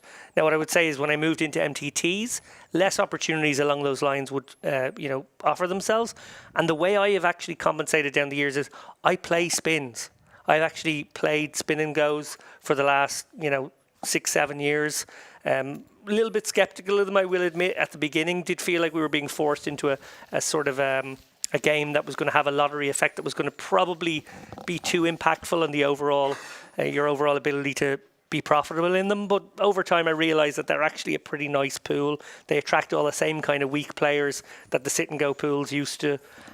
Yes, okay, there is this slight lottery element to it, but actually you can just grind them out and just play loads of them. And what that does is it just gives you automatic 25 big blind three-handed play, automatic 15 to 20 big blind heads up play, and that's often what you end up in the kind of mid-stakes tournament fields that I play. So I feel like I get my reps in that way. Shout out to GTO Wizards as well. They've actually just come up with an app separate to their kind of normal website of where you can kind of battle heads up versus other players. So they've almost done it like kind of similar to chess ranking system, where you can play and then once your game has ended, your heads up game, you can then basically analyze every single hand that you play. So it's I haven't played much of it. I keep telling myself to do more of it, but it's a really nice way of playing for free and getting better at your heads up game. Nice.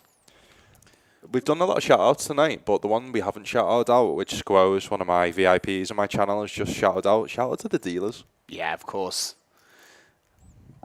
We just wouldn't be able to play this game if it wasn't for the dealers, and they work the longest hours of anyone, right? They're there to the last card is dealt. Just in the sense that we would be being dealt imaginary cards and we wouldn't know what. I mean, but the dealers, I don't know about you guys, have been amazing on this trip. Like we've all went to events where the dealers aren't the best, and it makes a massive difference to your experience. And we're very lucky to predominantly play poker in Europe, where the dealers are infinitely better than anywhere else in the world. We're very lucky. Look at this dreamy spot for Davide here now. King 9 top 2, and a player who is capable. We talked about the bottom 2. Maybe you want to get more chips in the pot earlier. Okay, not exactly the same as a heads up situation, but I think top 2 we definitely want to play this one slow. Yeah. Nice. Yeah. So maybe I was wrong in terms of Davide not being a pro. I mean, apart from that one misstep, that I've not seen bet in that hand, I think he's played pretty solid so far. Look at that clean turn. Yeah, and a no equity hand here for Thomas. Sometimes you find the second barrel with the no equity hand. It is dicey. His opponent could have some draws. You could definitely remove some 7s with a good bet. You could put pressure on a 9. He's just going to check it back though, just deciding maybe this isn't the one. Thomas he's very controlled. He's not a maniac by any stretch of the imagination. He's controlled with his aggression. He knows when to take his foot off the gas, so that it's been evident throughout the night. He will be offered another bite of the cherry here in most worlds here. Davide should check this one over and get the one pair hands to barrel here. He does as and, well. and also Yeah, just this a is perfect card nice. to I give love Thomas some rope. Yeah. Yeah, and Does Thomas ever go big here? he's got to go somewhat big, I guess. It looks like he's gone 1.5, 75%, I think and it's going to get the snap. snapped off, And it's Straight just straight over.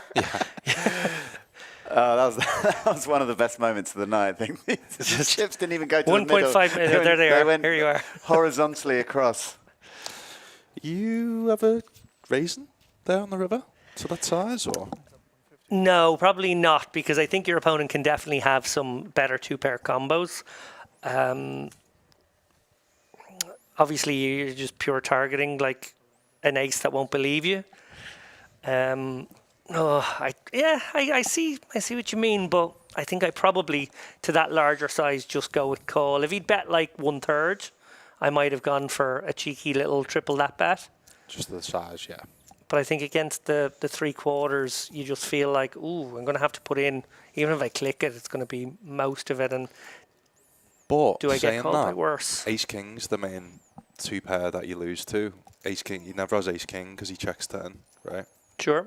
So it's Ace 7 and Ace 9 are the ones you're worried about, and you block a little.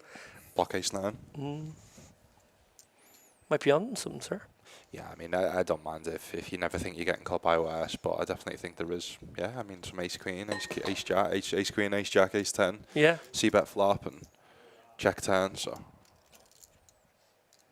I think obviously all of the sets are going to continue barreling turn, so again, listen, I had a spot like that on Game of Gold where in my head I was like, to any size bet, I'm just going to snap here with I think I had a set, and I think I think it was Yovar, he ended up block betting 10%, and everyone was like, why did he just only call that? But because in my head I had, right, I'm just going to call any bet because I'm not going to raise this hand, decided that, but then quickly soon after realised of how small he actually bet, so I think he obviously just had in his head there, if he does go above a certain amount, let's say 75%, then he was just going to call.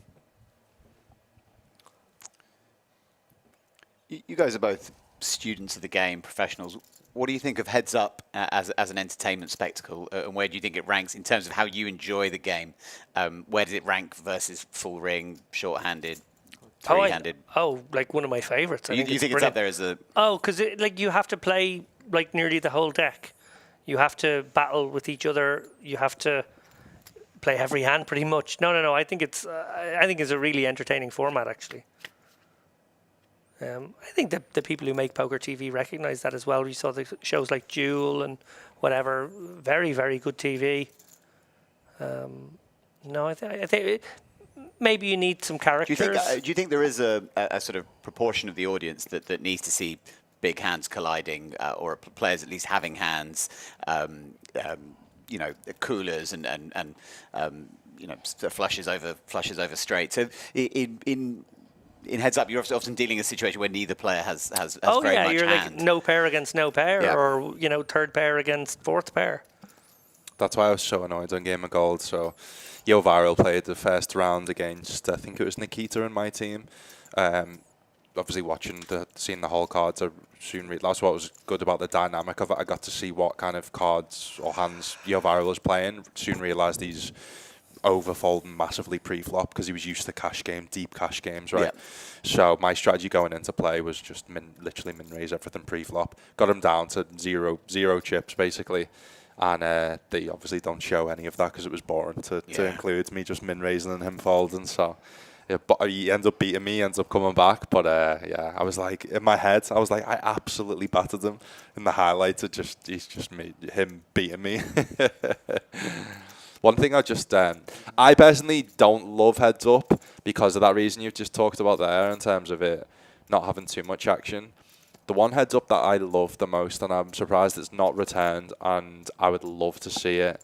Do you remember the Poker World Cup, was it, with the different countries? Yeah, I do remember that show. It was like dual Heads Up, and you could almost substitute, and you could like speak to your team and your rail. That was incredible, in my opinion. So. My favourite one was when the qualifier, because every team had a qualifier. The qualifier from Germany had the nuts. I think he had aces pre, and he decided to use his "I'll go talk to my rail." And over he went to have a quiet word, and they're like, "Okay, what have you got? We're really interested." He's like, "I have aces." Was it against America? Was it against America? Was it against Phil Hellmuth? It could have been, wasn't it? Yeah, I remember that. Oh, that was amazing. Again, it just creates moments like that, like slow rolling Phil Hellmuth by going over to the rail, and they think you're actually debating a hand. I don't even remember this show. Oh, honestly, you need to watch it. I think it might be on YouTube, but I think was it the WSOP? I don't know. It was done as a World Cup thing, because I remember Andy Black was on the Irish team with Pádraig. And I remember Gus Hansen was captain of the Danish team, and was the Australians. So the Swedes were in there. That's what I mean. Canadians. I just think it needs more. That's why I'm just surprised after Game of Gold things didn't follow. But again, it's hard because obviously the production, it's a lot for the production. Obviously, getting the biggest names involved is. Yeah, I think that's why they got me involved, but a bit more cheaper. Yeah, I was just about to say, wow, biggest names. I understand now why I was invited. It's because your appearance fee was too expensive this time round. huge jam by This is a massive jam. Yeah, what's this, about 27 effective? I don't hate it, to be honest. This is just against an ordinary open. It's okay. It's a little bit much, but it's okay. Like Thomas can't call, really, can he? No. King 10 off. It's not far off. Like it is a spot where you are thinking, oh, okay, what hands do this? And they might be some like queen jacks, 10 jack suited, king, you know, it's going to be in around that stuff. It's going to be all the small pairs. They're going to love doing it. And because the small pairs love doing it, you have to put in a few of those Broadway combos so that you're balanced, so that you can get some more folds. I think king queen off would have been a sick spot there. Yeah, no, that's a really tough one. Mostly you see, that like you just said. You mean David, king the queen bottom. off to call? Oh, I would have called call. with king queen all day. That's what I'm saying, but Yeah. like I think it would have been. Talking of which. Speak the devil. I think it would have been a call, but just because, mostly what you see jam there, people might say that that's a massive jam, but because you're out of position, you do mostly see the bottom pairs and the offsuit ace-x for the most part jam. Yeah, and I think Davide here is, you know, probably just going to come with min raise and then, you know, be happy to call it off if he receives a jam. Now, I don't know if a big jam is going to be the way that Thomas wants to proceed. Looks like he's gone for slightly over, so it's like a 2.3x open. Guys, I've got an amazing comment on YouTube. He says, Erwin here. I did take some beers and shots like you guys were saying. Haha, top commentary. Oh, Fair top play. guy. Fair Top play. guy, Erwin. Listen. I mean, I knew the answer to Owen. Whenever I've seen him around the casino, he does have a drink in hand. So I was fairly sure the answer. I didn't want to sort of make any incorrect presumptions, but internally I knew that probably it was a yes to has he had a drink. When you were top quality, Yeah, well fun played, to Evan. watch Great and to watch. commentate on. Yeah, great score, mate. Great run. Hopefully, see you at future events. Enjoy. Have a few more beers and shots tonight. Maybe save a spot for us at the bar if these we'll guys be- can get things. If moving Davide along. continues to run Thomas over by just constantly making the best hand, it's going to be very short shift here. This is what we talked before about, like heads ups. There's so low margins, even if you are a more experienced player. Just the variance when you shallow stacks is. The very simple reality is that we've played 10 hands of heads up, and I think Davide's made the best hand 9 of them. Like that's unfortunately the way it will go sometimes. He says first ever tourney. Wow, for Erwin, that's incredible. Wow, Hey, I mean, well done, sir. We have you for life now. Yeah, you're I've got to- you're a I've- lifer. yeah, I've You're a got to- poker lifer after that. I've got to apologise. I was criticising him for folding ace queen when I probably should have called. The guy's playing his first tournament. He's made the final table. mate, listen, I didn't even make day Unreal. 2 Erwin, so I've never made a final table. I don't think of a I was too scared to even play. €400 event. amazing. For your first ever tourney, that's impressive, man. Super impressive. I always say, listen, if you do make mistakes, which I made a lot of them on when I was on Game of Gold, and I was like feeling a little bit upset, and I remember bumping into Jason Kuhn at the Win Championships actually, and he was like, "You walk with me," and I was like, I just feel so bad from Game of Gold. I was looking at all the comments. Everyone was saying telling me to retire. And who am I? And he was like, mate. He was like, you're so young. It's your first experience. You just take it as lessons. You know what I mean? Like it's like everyone was. Well, he didn't say everyone is that bad, but he basically said it of like everyone makes mistakes when you're so early into your career. So you just gotta obviously not see it as the best of things, but you just gotta learn and. That give that motivation rather than giving you motivation to not play in a tournament again. Oh, here we go. I think this might be this could be the last hand we see here, guys. I mean, if this flush comes in or this 10 or 7 pairs, I just think it probably goes all in on this street. it's a 6 setup. What a spicy flop out of Davide. nowhere. 10-7 of hearts, Queen 10-8, 2 hearts. Oh, there we go. Jack of Hearts turn. I mean, this is a way that potentially Thomas gets away from his hand. Yeah, he may lose. I think he must lose one street, but maybe he only loses like 600k in this hand somehow. Does he ever just check fold this Jack of Hearts turn? It's the worst turn in the deck, right, for his hand. No, you can make boats and your hand beats all the draws. So no, I think you're still in the mix here, but you could certainly get away on rivers. So maybe that 600k is the only chips he's going to lose here. Again, dreamy spot for Davide. Oh, it's the deuce of diamonds. Nice big brick on the river. He certainly could get paid again. What size are we going here, guys? I think we have to go kind of big here, because if we're up against a 9, it's great. If we're up against 2 pair, we want to make them feel like there's as many bluffs as possible. I'd love to see something around pot size. Yeah, I think you could do 2 sizes. I think you could do a size where it targets 2 pairs. I think you could do a size that targets solely potentially lower flushes and 9x. So it'd be interesting to see what size he goes with here. I think when you have a 10 and you block some of them 2 pairs and you unblock the 9, I think I prefer going the pot size bet, just polarizing. Basically saying you've got a flush or a bluff. It looks like he's got about 1.3 in hand there. I don't know if that's going to be the ultimate bet, but no. Here's here's a little extra. Bit of cherry on the top.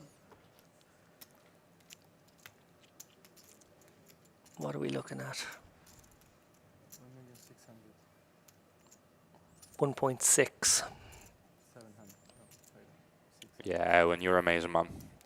Should be proud. Congrats on the score on the run. This is a super hard spot for Tomas here. He's losing to a 9, he's losing to a flush, but his opponent is capable of maybe, you know, turning the king of hearts with something. Maybe a cheeky little king of hearts, 5 of diamonds.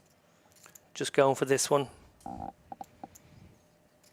Thomas may not know this, but we haven't really seen too many river bluffs at this final table so far, off the top of my head. No. Certainly not too many pot-sized river bluffs. So the question to ask here is, when you're making these decisions, is do I beat any value? Which I don't think he does. No, not at this sizing, as you said there. Maybe if you'd faced a sort of a quarter pot. Yeah, he's made the call. Yeah. And does he have bluffs? And he obviously thinks he does have enough bluffs for him to make the call. Yeah, super unfortunate. I mean, he definitely obviously could have lost a lot more on certain runouts. I thought it was all goal going in on that flop. I was getting ready to stand up. Yeah. I was getting ready to start bellowing. Oh, one-way traffic here. Tomas hasn't really done much wrong. Like we could probably analyse that last hand in a lot of ways. I don't think we can get too harsh on him, given that we have to, you know, give our opponent credit for being capable of bluffing that spot sometimes. He's just been run over by the deck, to be honest. Yeah. Now that could change and suddenly go the other way too. But heads up can be particularly cruel when somebody just like wins 7 out of 8 hands, and you just feel like, oh, I'm getting pipped, I'm getting, you know, coolered, I'm getting set up every single time.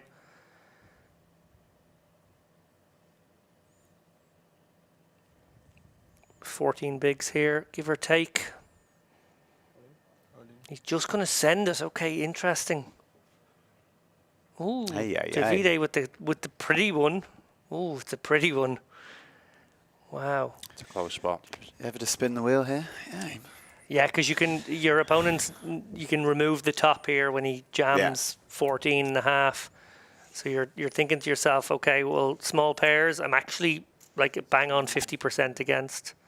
You're thinking, well, if he's got ace king and I call, I still got about 42% against that hand, which isn't a disaster either.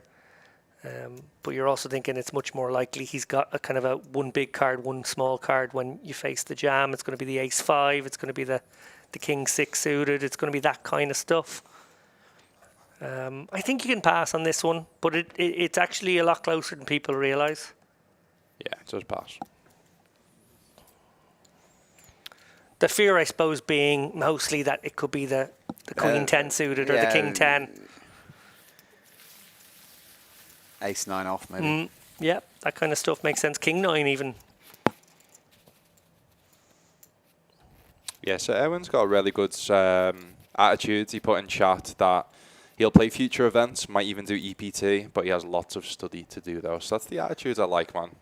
Not having your bit, because the problem is, what I see quite commonly in new players is they have a big score, a big win, and they think they're the best poker player alive, and they don't want to study, they don't want to get better at the game, and then they soon quite realise, oh no, there's levels to this game. So yeah, having that attitude of having your first big score, big run, and knowing that you've got, let that motivate you to work hard, get better at poker, and get to future final tables. Yeah, well said. Yeah, stay in school, guys. Yeah. the generation that pretty much as a whole all pulled out of college in the poker boom, and that's not going to be replicated in the modern era. Finish your studies, play a bit of poker on the side. Yeah, that's what I always recommend. Don't quit your job and do 1,000 hours in a 100-day challenge like I did. Would not recommend that. I was going to say, but I'll keep quiet. That was some grind you did, man. That's a way to put yourself on the map. I'm not even joking. Like, I don't even do 10-hour streams now. And when I do, I'm like, how the hell did I do this for 100 days straight? Honestly, though, do you know when you see these people do them challenges or like... That's I mean, I listened to a podcast of this guy. Oh, That motivated me to do the challenge where I think he went around Antarctica. Speaking about Antarctica, the first person to go around Antarctica unassisted.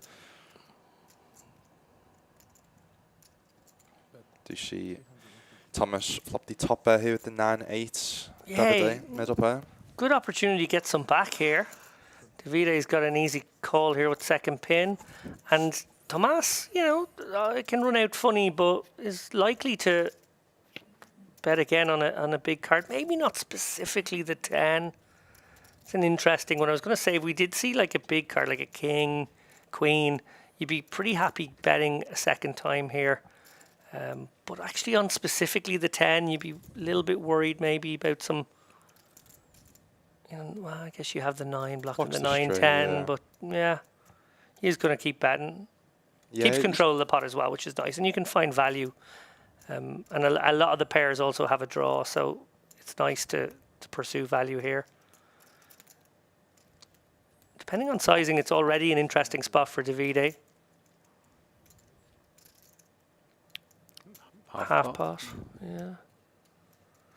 I still got caught by flush draws, straight draws. Don't hate a Yeah, fold I like here. this, yeah. Really good instincts. I was about Yeah, I to say, like that a don't lot. hate a fold here. For almost similar reasons, that 10 is a scare card because it's actually made Thomas's hand with some of his semi-bluffs. 10-7s, 10-9s, that type of stuff, 10-5. Yeah, so EPT and Battle of Malta are on at the same time, Jordan. EPT's on at the start of October. Battle of Malta and Malta Poker Festival are on at the end of October. Yeah, so what I'd say is if you are planning on playing them, like maybe just have a 7-8 day holiday in between. Just enjoy 7 or 8 days of sunshine. Is hanging that out. the gap between the EPT and... It's about 8 or 9 days, I think, Oh, yeah. God, yeah. Oh, because the EPTs last forever, don't they? I think they go until the 13th, and I think then maybe that stuff starts on the 22nd or 23rd. It's around there. Yeah, and that's exactly what I I'm think doing. 26th for Malta Poker Festival. Oh, okay. Right. Well, maybe I'm wrong. Maybe it's a full 2 weeks. You can have Yeah. a little bit. I'm gonna go and have a week in Gozo. That's There you go. my Sounds very go-to sensible. holiday. Sounds very Take sensible. the dog. Do you know what? Take a little 20-minute ferry. Do you know I'm doing a weekend in Gozo? I wonder if we're going to be there at the same time. I haven't booked it yet, to be fair. Okay. Well, I won't Maybe. tell you just in case I it know, makes yeah. you avoid me now. I wouldn't Leave. want wanna to run become into a- Lucas at the beach. That's for No, I can leave. I can leave Chewy, my dog, with you, and then me and Jodie Yeah, I can go for a couple of No, date no. nights. No, you sure. represent... I'll keep my T-shirt on if I'm... Yeah, you represent if the I'm danger. on the beach with you. I tell you. Yeah. We can swap. You can have my dog. We can have the kids. 10 years That's ago... a deal I'll take in a flash. 10 years ago, I introduced my partner Sharon to Anton, a topless Anton Wig, on the beach in Barcelona, and I don't think she ever looked at me the same again. She didn't really think that like we were members of the same species after that. Just like, why am I with you? And I got it. I agree. To be honest, just seeing Anton Wig with his top off gets you in the mood anyway. I've seen it myself. Yeah, who needs page 3 models? What a specimen. So yeah, I put you in that category, Lucas. There's no way I'm Not letting the my bad missus one. see you. No.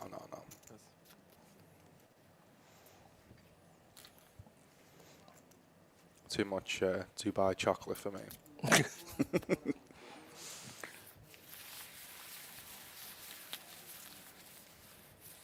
I hope you guys have enjoyed this coverage. Been really enjoying today. Obviously, Sigma Poker Tour is a new poker tour. We're hopefully going to see more of next year. I've not been able to confirm the stops for next year, but we've done a bit of research, a bit of digging, and I think we can Yeah, there's been some sleuthing. Quite exciting for 2026. And speaking of that, we have done a couple of shout-outs for the free roll on the MTT Sports. Get involved. Top left, you can use the barcode while Thomas wakes up with the ace queen of clubs here. Ooh, and it might get the job done here. Limping off 12. The king 3 could definitely consider jamming this. I think that's what we'll see. Yeah. There we Yeah, it's all in, go. cool. Trapped. Well, he's trapped his man, but his man still has 33%. It's the first time we've seen the glasses off for Davide. First time I've seen his eyes. We're Right. back to dead level if this hand holds for Tomas. Should the king or 3 find its way onto the desk? Oh, That's a spicy one. That's a spicy we're one. flipping a coin now. Coin flip. Queen. That takes away. It holds up. Back to level. Queen didn't change anything, did it? Still king. I took away. Queen took the 3 away. Took away 3, yeah.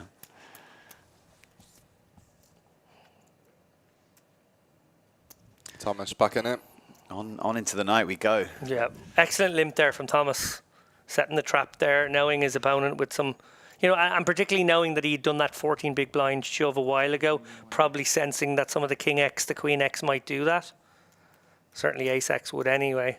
I think both players played that really good. I think the jam of the king 3 off there is fine. Yep. Thomas only having just over 10 bigs. Okay, so question for probably you more than Roland, Lucas. So this tour, Sigma Poker Tour, brand new. You're in Sao Paulo, you're here in Malta this week. Probably finding its identity, its sort of flavor when it comes to its place in the poker landscape. Is it going to be a kind of low stakes, traveling around the world, fun tour? Is it going to be a bit more serious? Is it going to be, what kind of adjectives, if you were its brand guide, would you be putting on this? What are you looking for?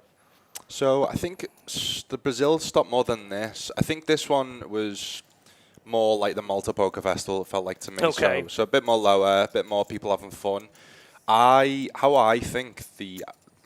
For me, what they pitched me the idea and what I experienced in Sao Paulo, which I'm hoping that I experience at other events around the world if they do that next year, is lower buy-ins, fun, but unique poker experience. Unique poker experiences, not just the poker. You rock up to an event, you rock up to a city that potentially you may never go to, unless it was to go to that stop.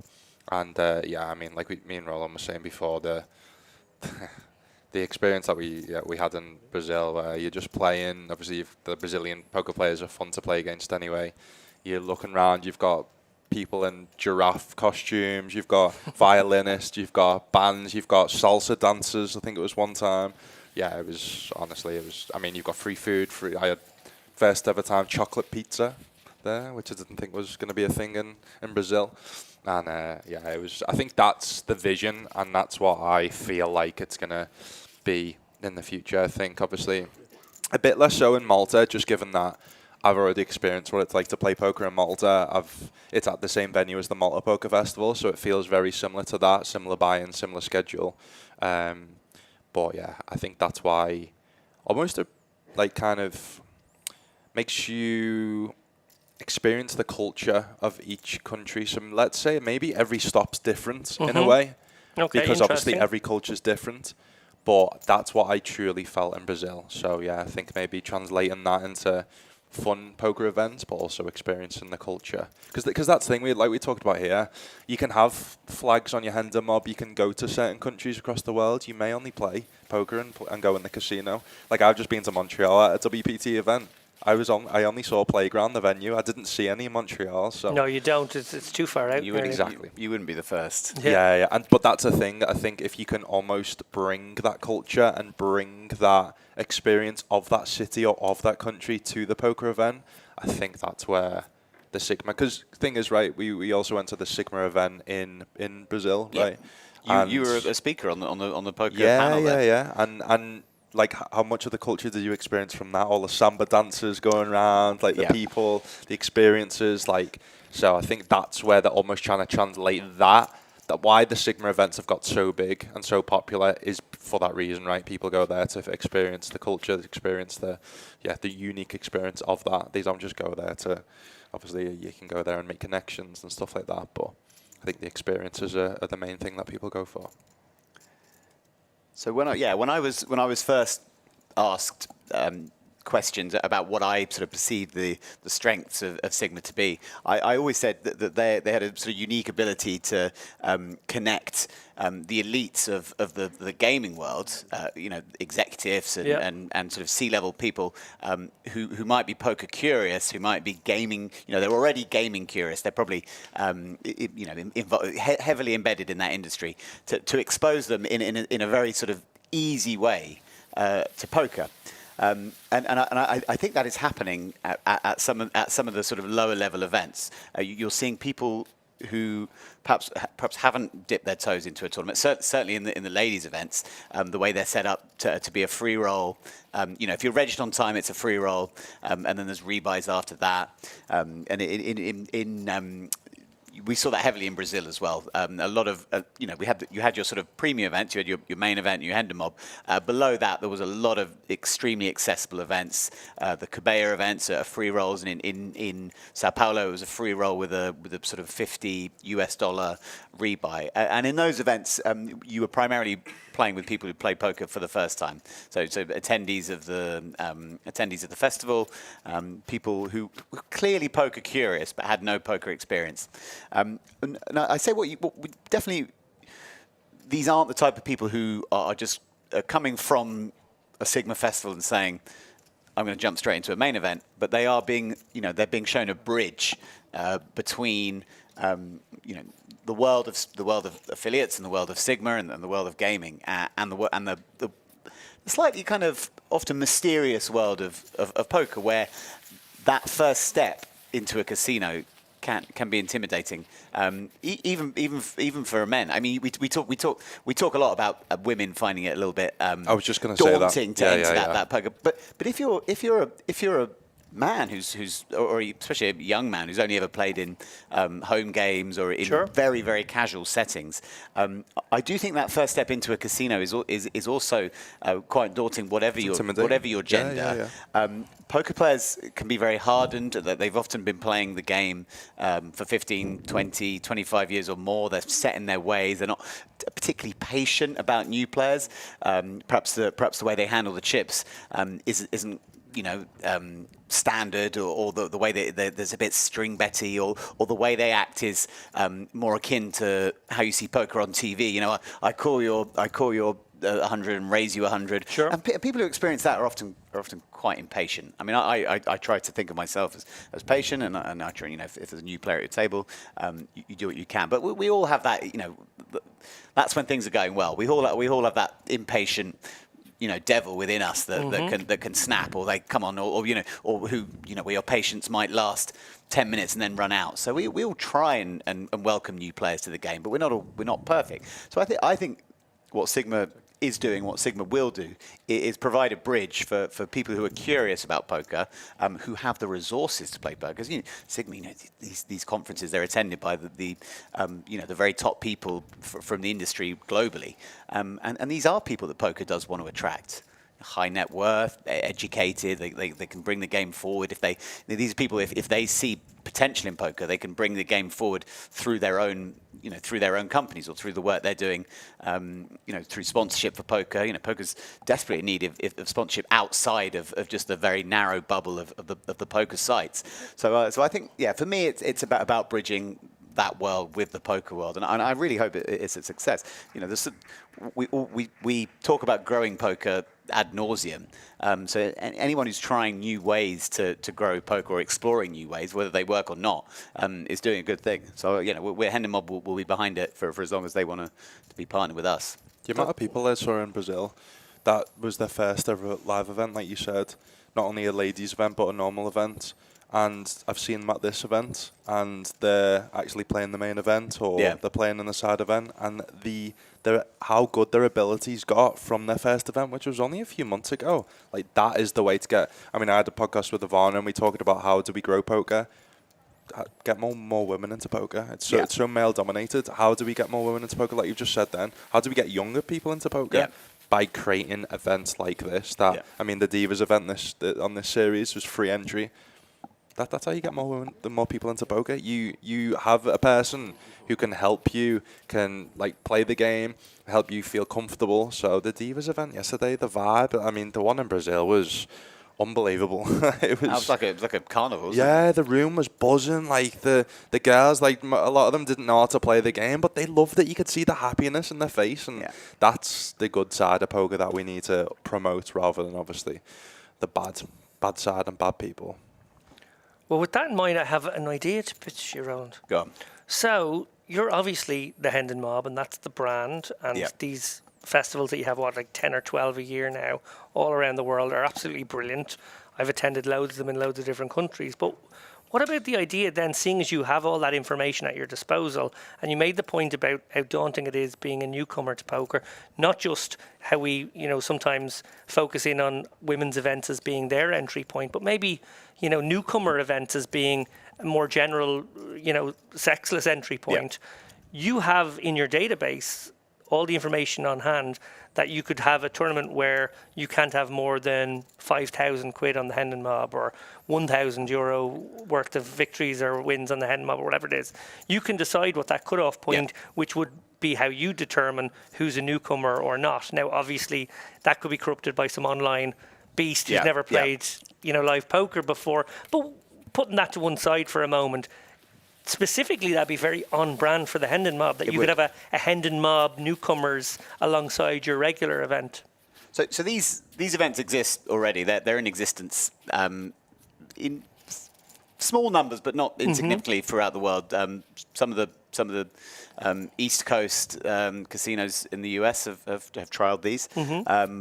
You've got them definitely in Australia. A couple of other. I think. The Shuffle Up Poker Tour in South Africa, I think, has a rookies event or a newbies event.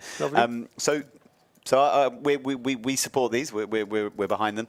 One of the factors that would kind of turn me off it slightly is the fact that we know the extent of the limitations around.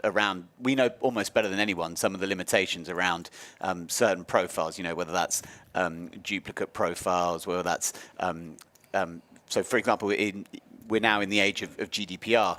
The Hendon Mob used to have a completely rigid policy on profile removal. We'd refuse any request for a player to remove his or her profile. We said this is information that's in the public domain. It's been shared publicly. We won't sabotage our own business when you've voluntarily played a poker tournament where the results will be published. That all changed around about 2018. So the power now lies overwhelmingly in the hands of what we call the data subject. So now, if a request is made to us to remove a profile, in most circumstances we're bound to take that down, based on legal advice we receive. There are some situations where it wouldn't apply, but in most cases we have to adhere to GDPR, where the data subject holds much more power than we do in a particular scenario. So there's so many kind of imperfections in basing an entry to a tournament on one particular profile that it would, I would say, almost provide more headaches than it would resolve. That's a shame, but I do understand where you're coming from. I would like to trial it one day. So how do the amateur poker kind of tournaments, how do they do it? In APAT. Yeah. So there's no barrier to entry in. No, pros can play that. APAT. Right. They're just all very low buy-ins. And they run events that such low buy-ins that the professionals wouldn't really be attracted by the sense, 50, 60 quid That makes sense. events. Would you So have a day wake up with the ace-9 suited? I do really like the idea though. Yeah, I really like. I like did the WSOP do one this year where it was people under a certain age and people over a certain age? Yes. Yes, they did they did a battle of the ages where it was like one day one was the older, one day one was the younger. I quite as well. like that stuff like that. Yeah, because I never hated the idea of like an under 25s either, feeling like that was at least a sort of an opportunity for. I always kind of thought like maybe one day of the festival should have all those discriminations at the same time, that you were either below or above the thing, or you were whichever it was. I'll finish my response to you just by saying that we run a mixture of events, right? We run certain events where we're the side event within a festival, and then we run some events where we have a week of Hendemob, Dusk Till Dawn Rappers. Across all of those events, our buy-ins are extremely low. So when we do a standalone festival, the main event buy-in will normally max out at 300 quid, and when we're a side event, we're in the 200 to 250 quid range. And those tournaments are overwhelmingly attracting amateur players anyway. So do you need to add additional layers of checks or requirements to freeze out more experienced players? Not really needed. We might freeze you out of a few Hendemob events and give other people a chance. But just so you can be the only one with 5 caches then. Wouldn't we want to do that anyway? I enjoy. I think I've played with you in many a Hendemob event, and why would I want to deny myself that chance to that pleasure, that unique pleasure, to be three bet the shit out of. No, it's just. I think just having these conversations though, and coming like with people in the industry and coming up with how new ways of getting people into poker, getting a bit more comfortable. But yeah, I mean, going back to the broader question of that's what I'm kind of wanted to work with Sigma Poker Tour as obviously trust Yvonne, and it just excited me to kind of get new faces and bring more people into poker. I think it's just only good for the game. I think all festivals, and this is myself, this is even the bigger guys, should be trying to provide at least some tournaments at the very lowest level. For example, EPTs are great, right? But they're not offering anything to perhaps a poker fan, a 19-year-old poker fan who may not have any bankroll at all, who wants to experience an EPT. I would like to see a €150 tournament in an EPT, just one. To give someone a chance to people for whom that £150 would even be a lot of money, just to give them a little shot at turning up and sort of rubbing shoulders with their heroes. So it's all about accessibility for me when it comes to getting younger players into the game. I do get it why they haven't, because it takes the idea of obviously it takes the prestige away of winning an EPT or whatever, or a bracelet. But like having it so accessible to win it, and having one event it's one event. It doesn't take the prestige away. Obviously, it's having multiple low events, or when they give a bracelet or a trophy out for any event. You know what I mean? That's when. To jump back into the action here, guys. Slowly, carefully, quietly, Thomas has nerdled his way to almost well, certainly it's like a 6-4 lead at the moment, and he's just. Managed to put a little bit of distance in. I have to say, just so impressed that even when his back was to the wall a little bit, Thomas just getting run over by the deck, losing maybe 10 of the first 12 hands, manages to get that trap through with the ace-queen, and is now, having reached parity, pushed a little gap now between himself and Davide. How many times has Thomas had the chip lead, relinquished it, and then gone back to the chip lead? I think it's a good... Possibly 3 times, I'd say now. Yeah. Possibly 4.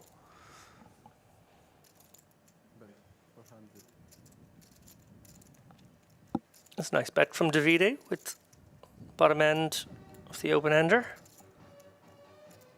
Just going to get some better hands to fold a lot, which is really nice. I'm going to be hearing that song on my nightmares, by the way. That's the level up, isn't it? Yes. If anyone, I was going to say, if anyone's wondering why they're hearing dance music, there isn't a disco in the corner of the room. The level goes up and the music blares. I liked it at first when I first heard it a year ago, and I was like, yeah, actually, because then you know when the blinds are going up. But now, after playing a whole week of it, I'm like, no, I never want to hear that song again, ever.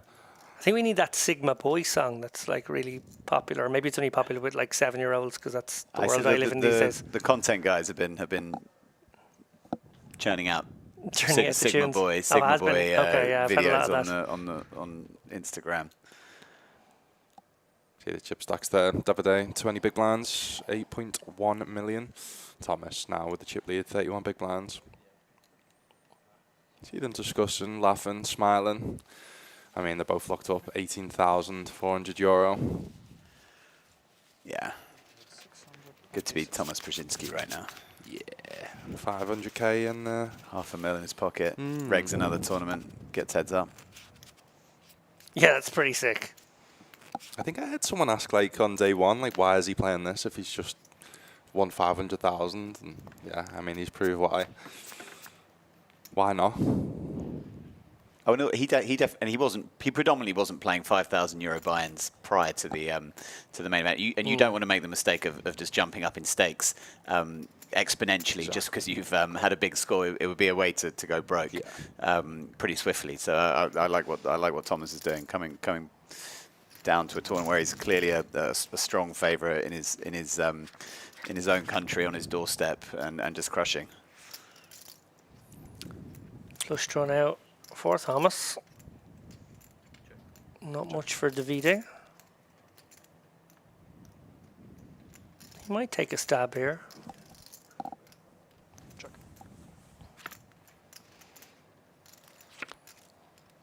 I feel like our graphics have maybe put them in opposite seats. Check. Yeah. Yeah. Yeah, Thomas is actually on the button. Oh yeah.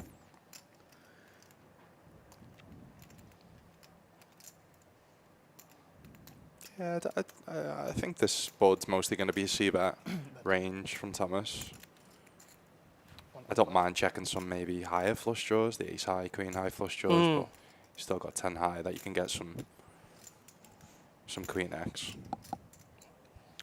Some better 10x to fold, but does get the job done on the turn. Looks like a gravestone, no? Sorry? Looks like a gravestone. 13 million plays 7.5. That's a nice cushion in what has become a very shallowed out heads-up game here, as we see. Well, I think we've been hearing that music slightly more frequently than we were. I suspect they've shortened the blinds somewhat, which is very common in heads up across all festivals. Yeah, I've quite enjoyed the last couple of final tables I played on. They just choose a number of hands per level. Yes. And naturally then when you get heads up, it speeds up because you're still playing 20 hands, let's say, per level, but you play those 20 hands in maybe 25 minutes. Oh. Oh, hello, Thomas with the trap. Shows pocket cards. Thomas has got to walk there, right?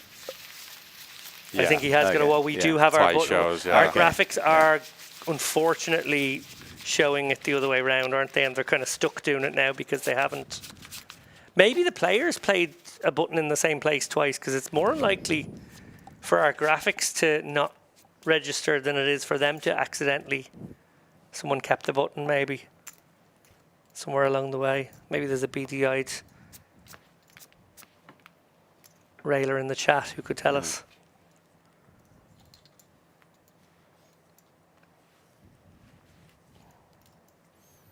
Thomas now pocket fives. Okay, and we do have a dealer button beside him, so whatever it is, it's been fixed. This is all in call, I believe. For sure. Yeah. Let's go. Classic flip For the win. To see if Thomas Brzezinski can win the Sigma Poker Tour Malta. So if it's, I mean, if the 2025. poker gods are fair, Davide lost his last flip to win. So if it's fair, he should win this one. But that's, as we know, that's not how poker works. That's a little bit sweaty. Ace Jack 3 boards. There is the 10. That's the 10. But it's a There's diamond. diamond. They play on. Back to level, or well, not quite level actually. Davide with 12, but 8.5 now. Gonna do the countdown here, but if our graphics are right, that is a nice little cushion now for Davide. Poker gods are... Turns out they are feeling kind. fair. Yeah, they're kind sometimes. 6,075,000. 6,075,000.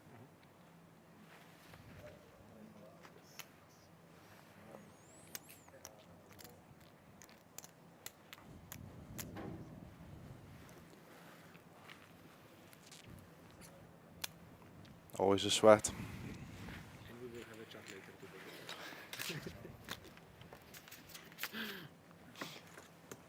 So yeah, guys, I will be live again on both of these channels streaming on Tuesday. I'll be streaming some online poker, so if you are watching on YouTube, please subscribe. If you're watching on Twitch, please click that follow button. I'm mostly a online MTT player, streamer, so if you're interested in watching me play, we'll be playing all the online series. Buy-ins up to $530 buy-in. Yeah, I strongly endorse that message. Really big fan of Robin Poker. Been watching your stream for years now. David only says that because I know where he lives. Come round and steal his missus. Dubai chocolate. And I don't keep it in my cupboard, but I know keeps in his. Whenever I'm ran out after me finish at 3 a.m. run to David's. You guys are, you're spending a lot of time putting out your own content. How much time do you get to spend, as a consumer of the sort of entertainment content of others? Whether that's Twitch streams, YouTube vlogs. Do you get a bit of Brad Owen in your lives, or Yeah, that's a really good question. I do consume a fair amount. Like I'm actually not a big Twitch consumer. So Robin Poker, Spraggy, there are a couple of guys I will tune into. Giraffe Ganger back when he was a bit more prolific, but. I do watch some of the vlogs, do consume a lot of the written content. I'm a fan. I'm mostly podcasts, to be honest, yeah, because I obviously stream full-time. I used to be, before I used to do it full-time, I used to watch a lot of streams when I used to work, have it on the side, but when it's your job, you know yourself, guys, when it's your job, the last thing you then want to do when you finish your work is do more kind of work, so... But I don't know whether you guys watched it. I mean, it's not a brand I work with, Winamax, but they've done an Insider Mind of a Pro series on YouTube. It's very well made. Unbelievable. They done, obviously, they now use the AI subtitles. They done one with Mateos and him running deep in the WSOP main a couple of years ago. I'd highly, highly, highly recommend. Like, I personally don't watch that much poker content because I just want to switch off. I feel like I get burnt out if I do watch. I mean, I used to watch it going to sleep. My fiance always used to joke that she knows all the poker terms, but she doesn't really know what's going on. Just based off, I used to fall asleep to all poker videos, but I tend to get just so I don't get burnt out. But that's one I watched recently where it was like. Because normally you see the high-stakes guys play against other high-stakes guys, which is entertaining, but it almost doesn't translate to the games that you play. Yeah. Seeing one of the best in the world play against players that you play against and see how he adapts. So he talks a lot about theory, about GTO, but then he talks about how to exploit certain opponents, the mistakes they're doing, how we can exploit them. It's honestly, it's unbelievable. That's really cool. Yeah, I have to say I don't watch a lot of those live cash game shows. They're not really scratching the itch for me, but I watch as much of every Triton as I possibly can. Oh yeah, me too. I think they're just must-see TV. I try and watch almost every minute if I can. Yeah, same. Triton's a prime example of a new thing coming into poker that's just lifted the game and just took it by storm. It's incredible. Yeah, I mean, it's almost perfection on every level. Probably a light jam here. King Deuce going to be getting it in here. And King Queen. There we go. More than happy to oblige. Yeah. For the win, Davide, Thomas at risk.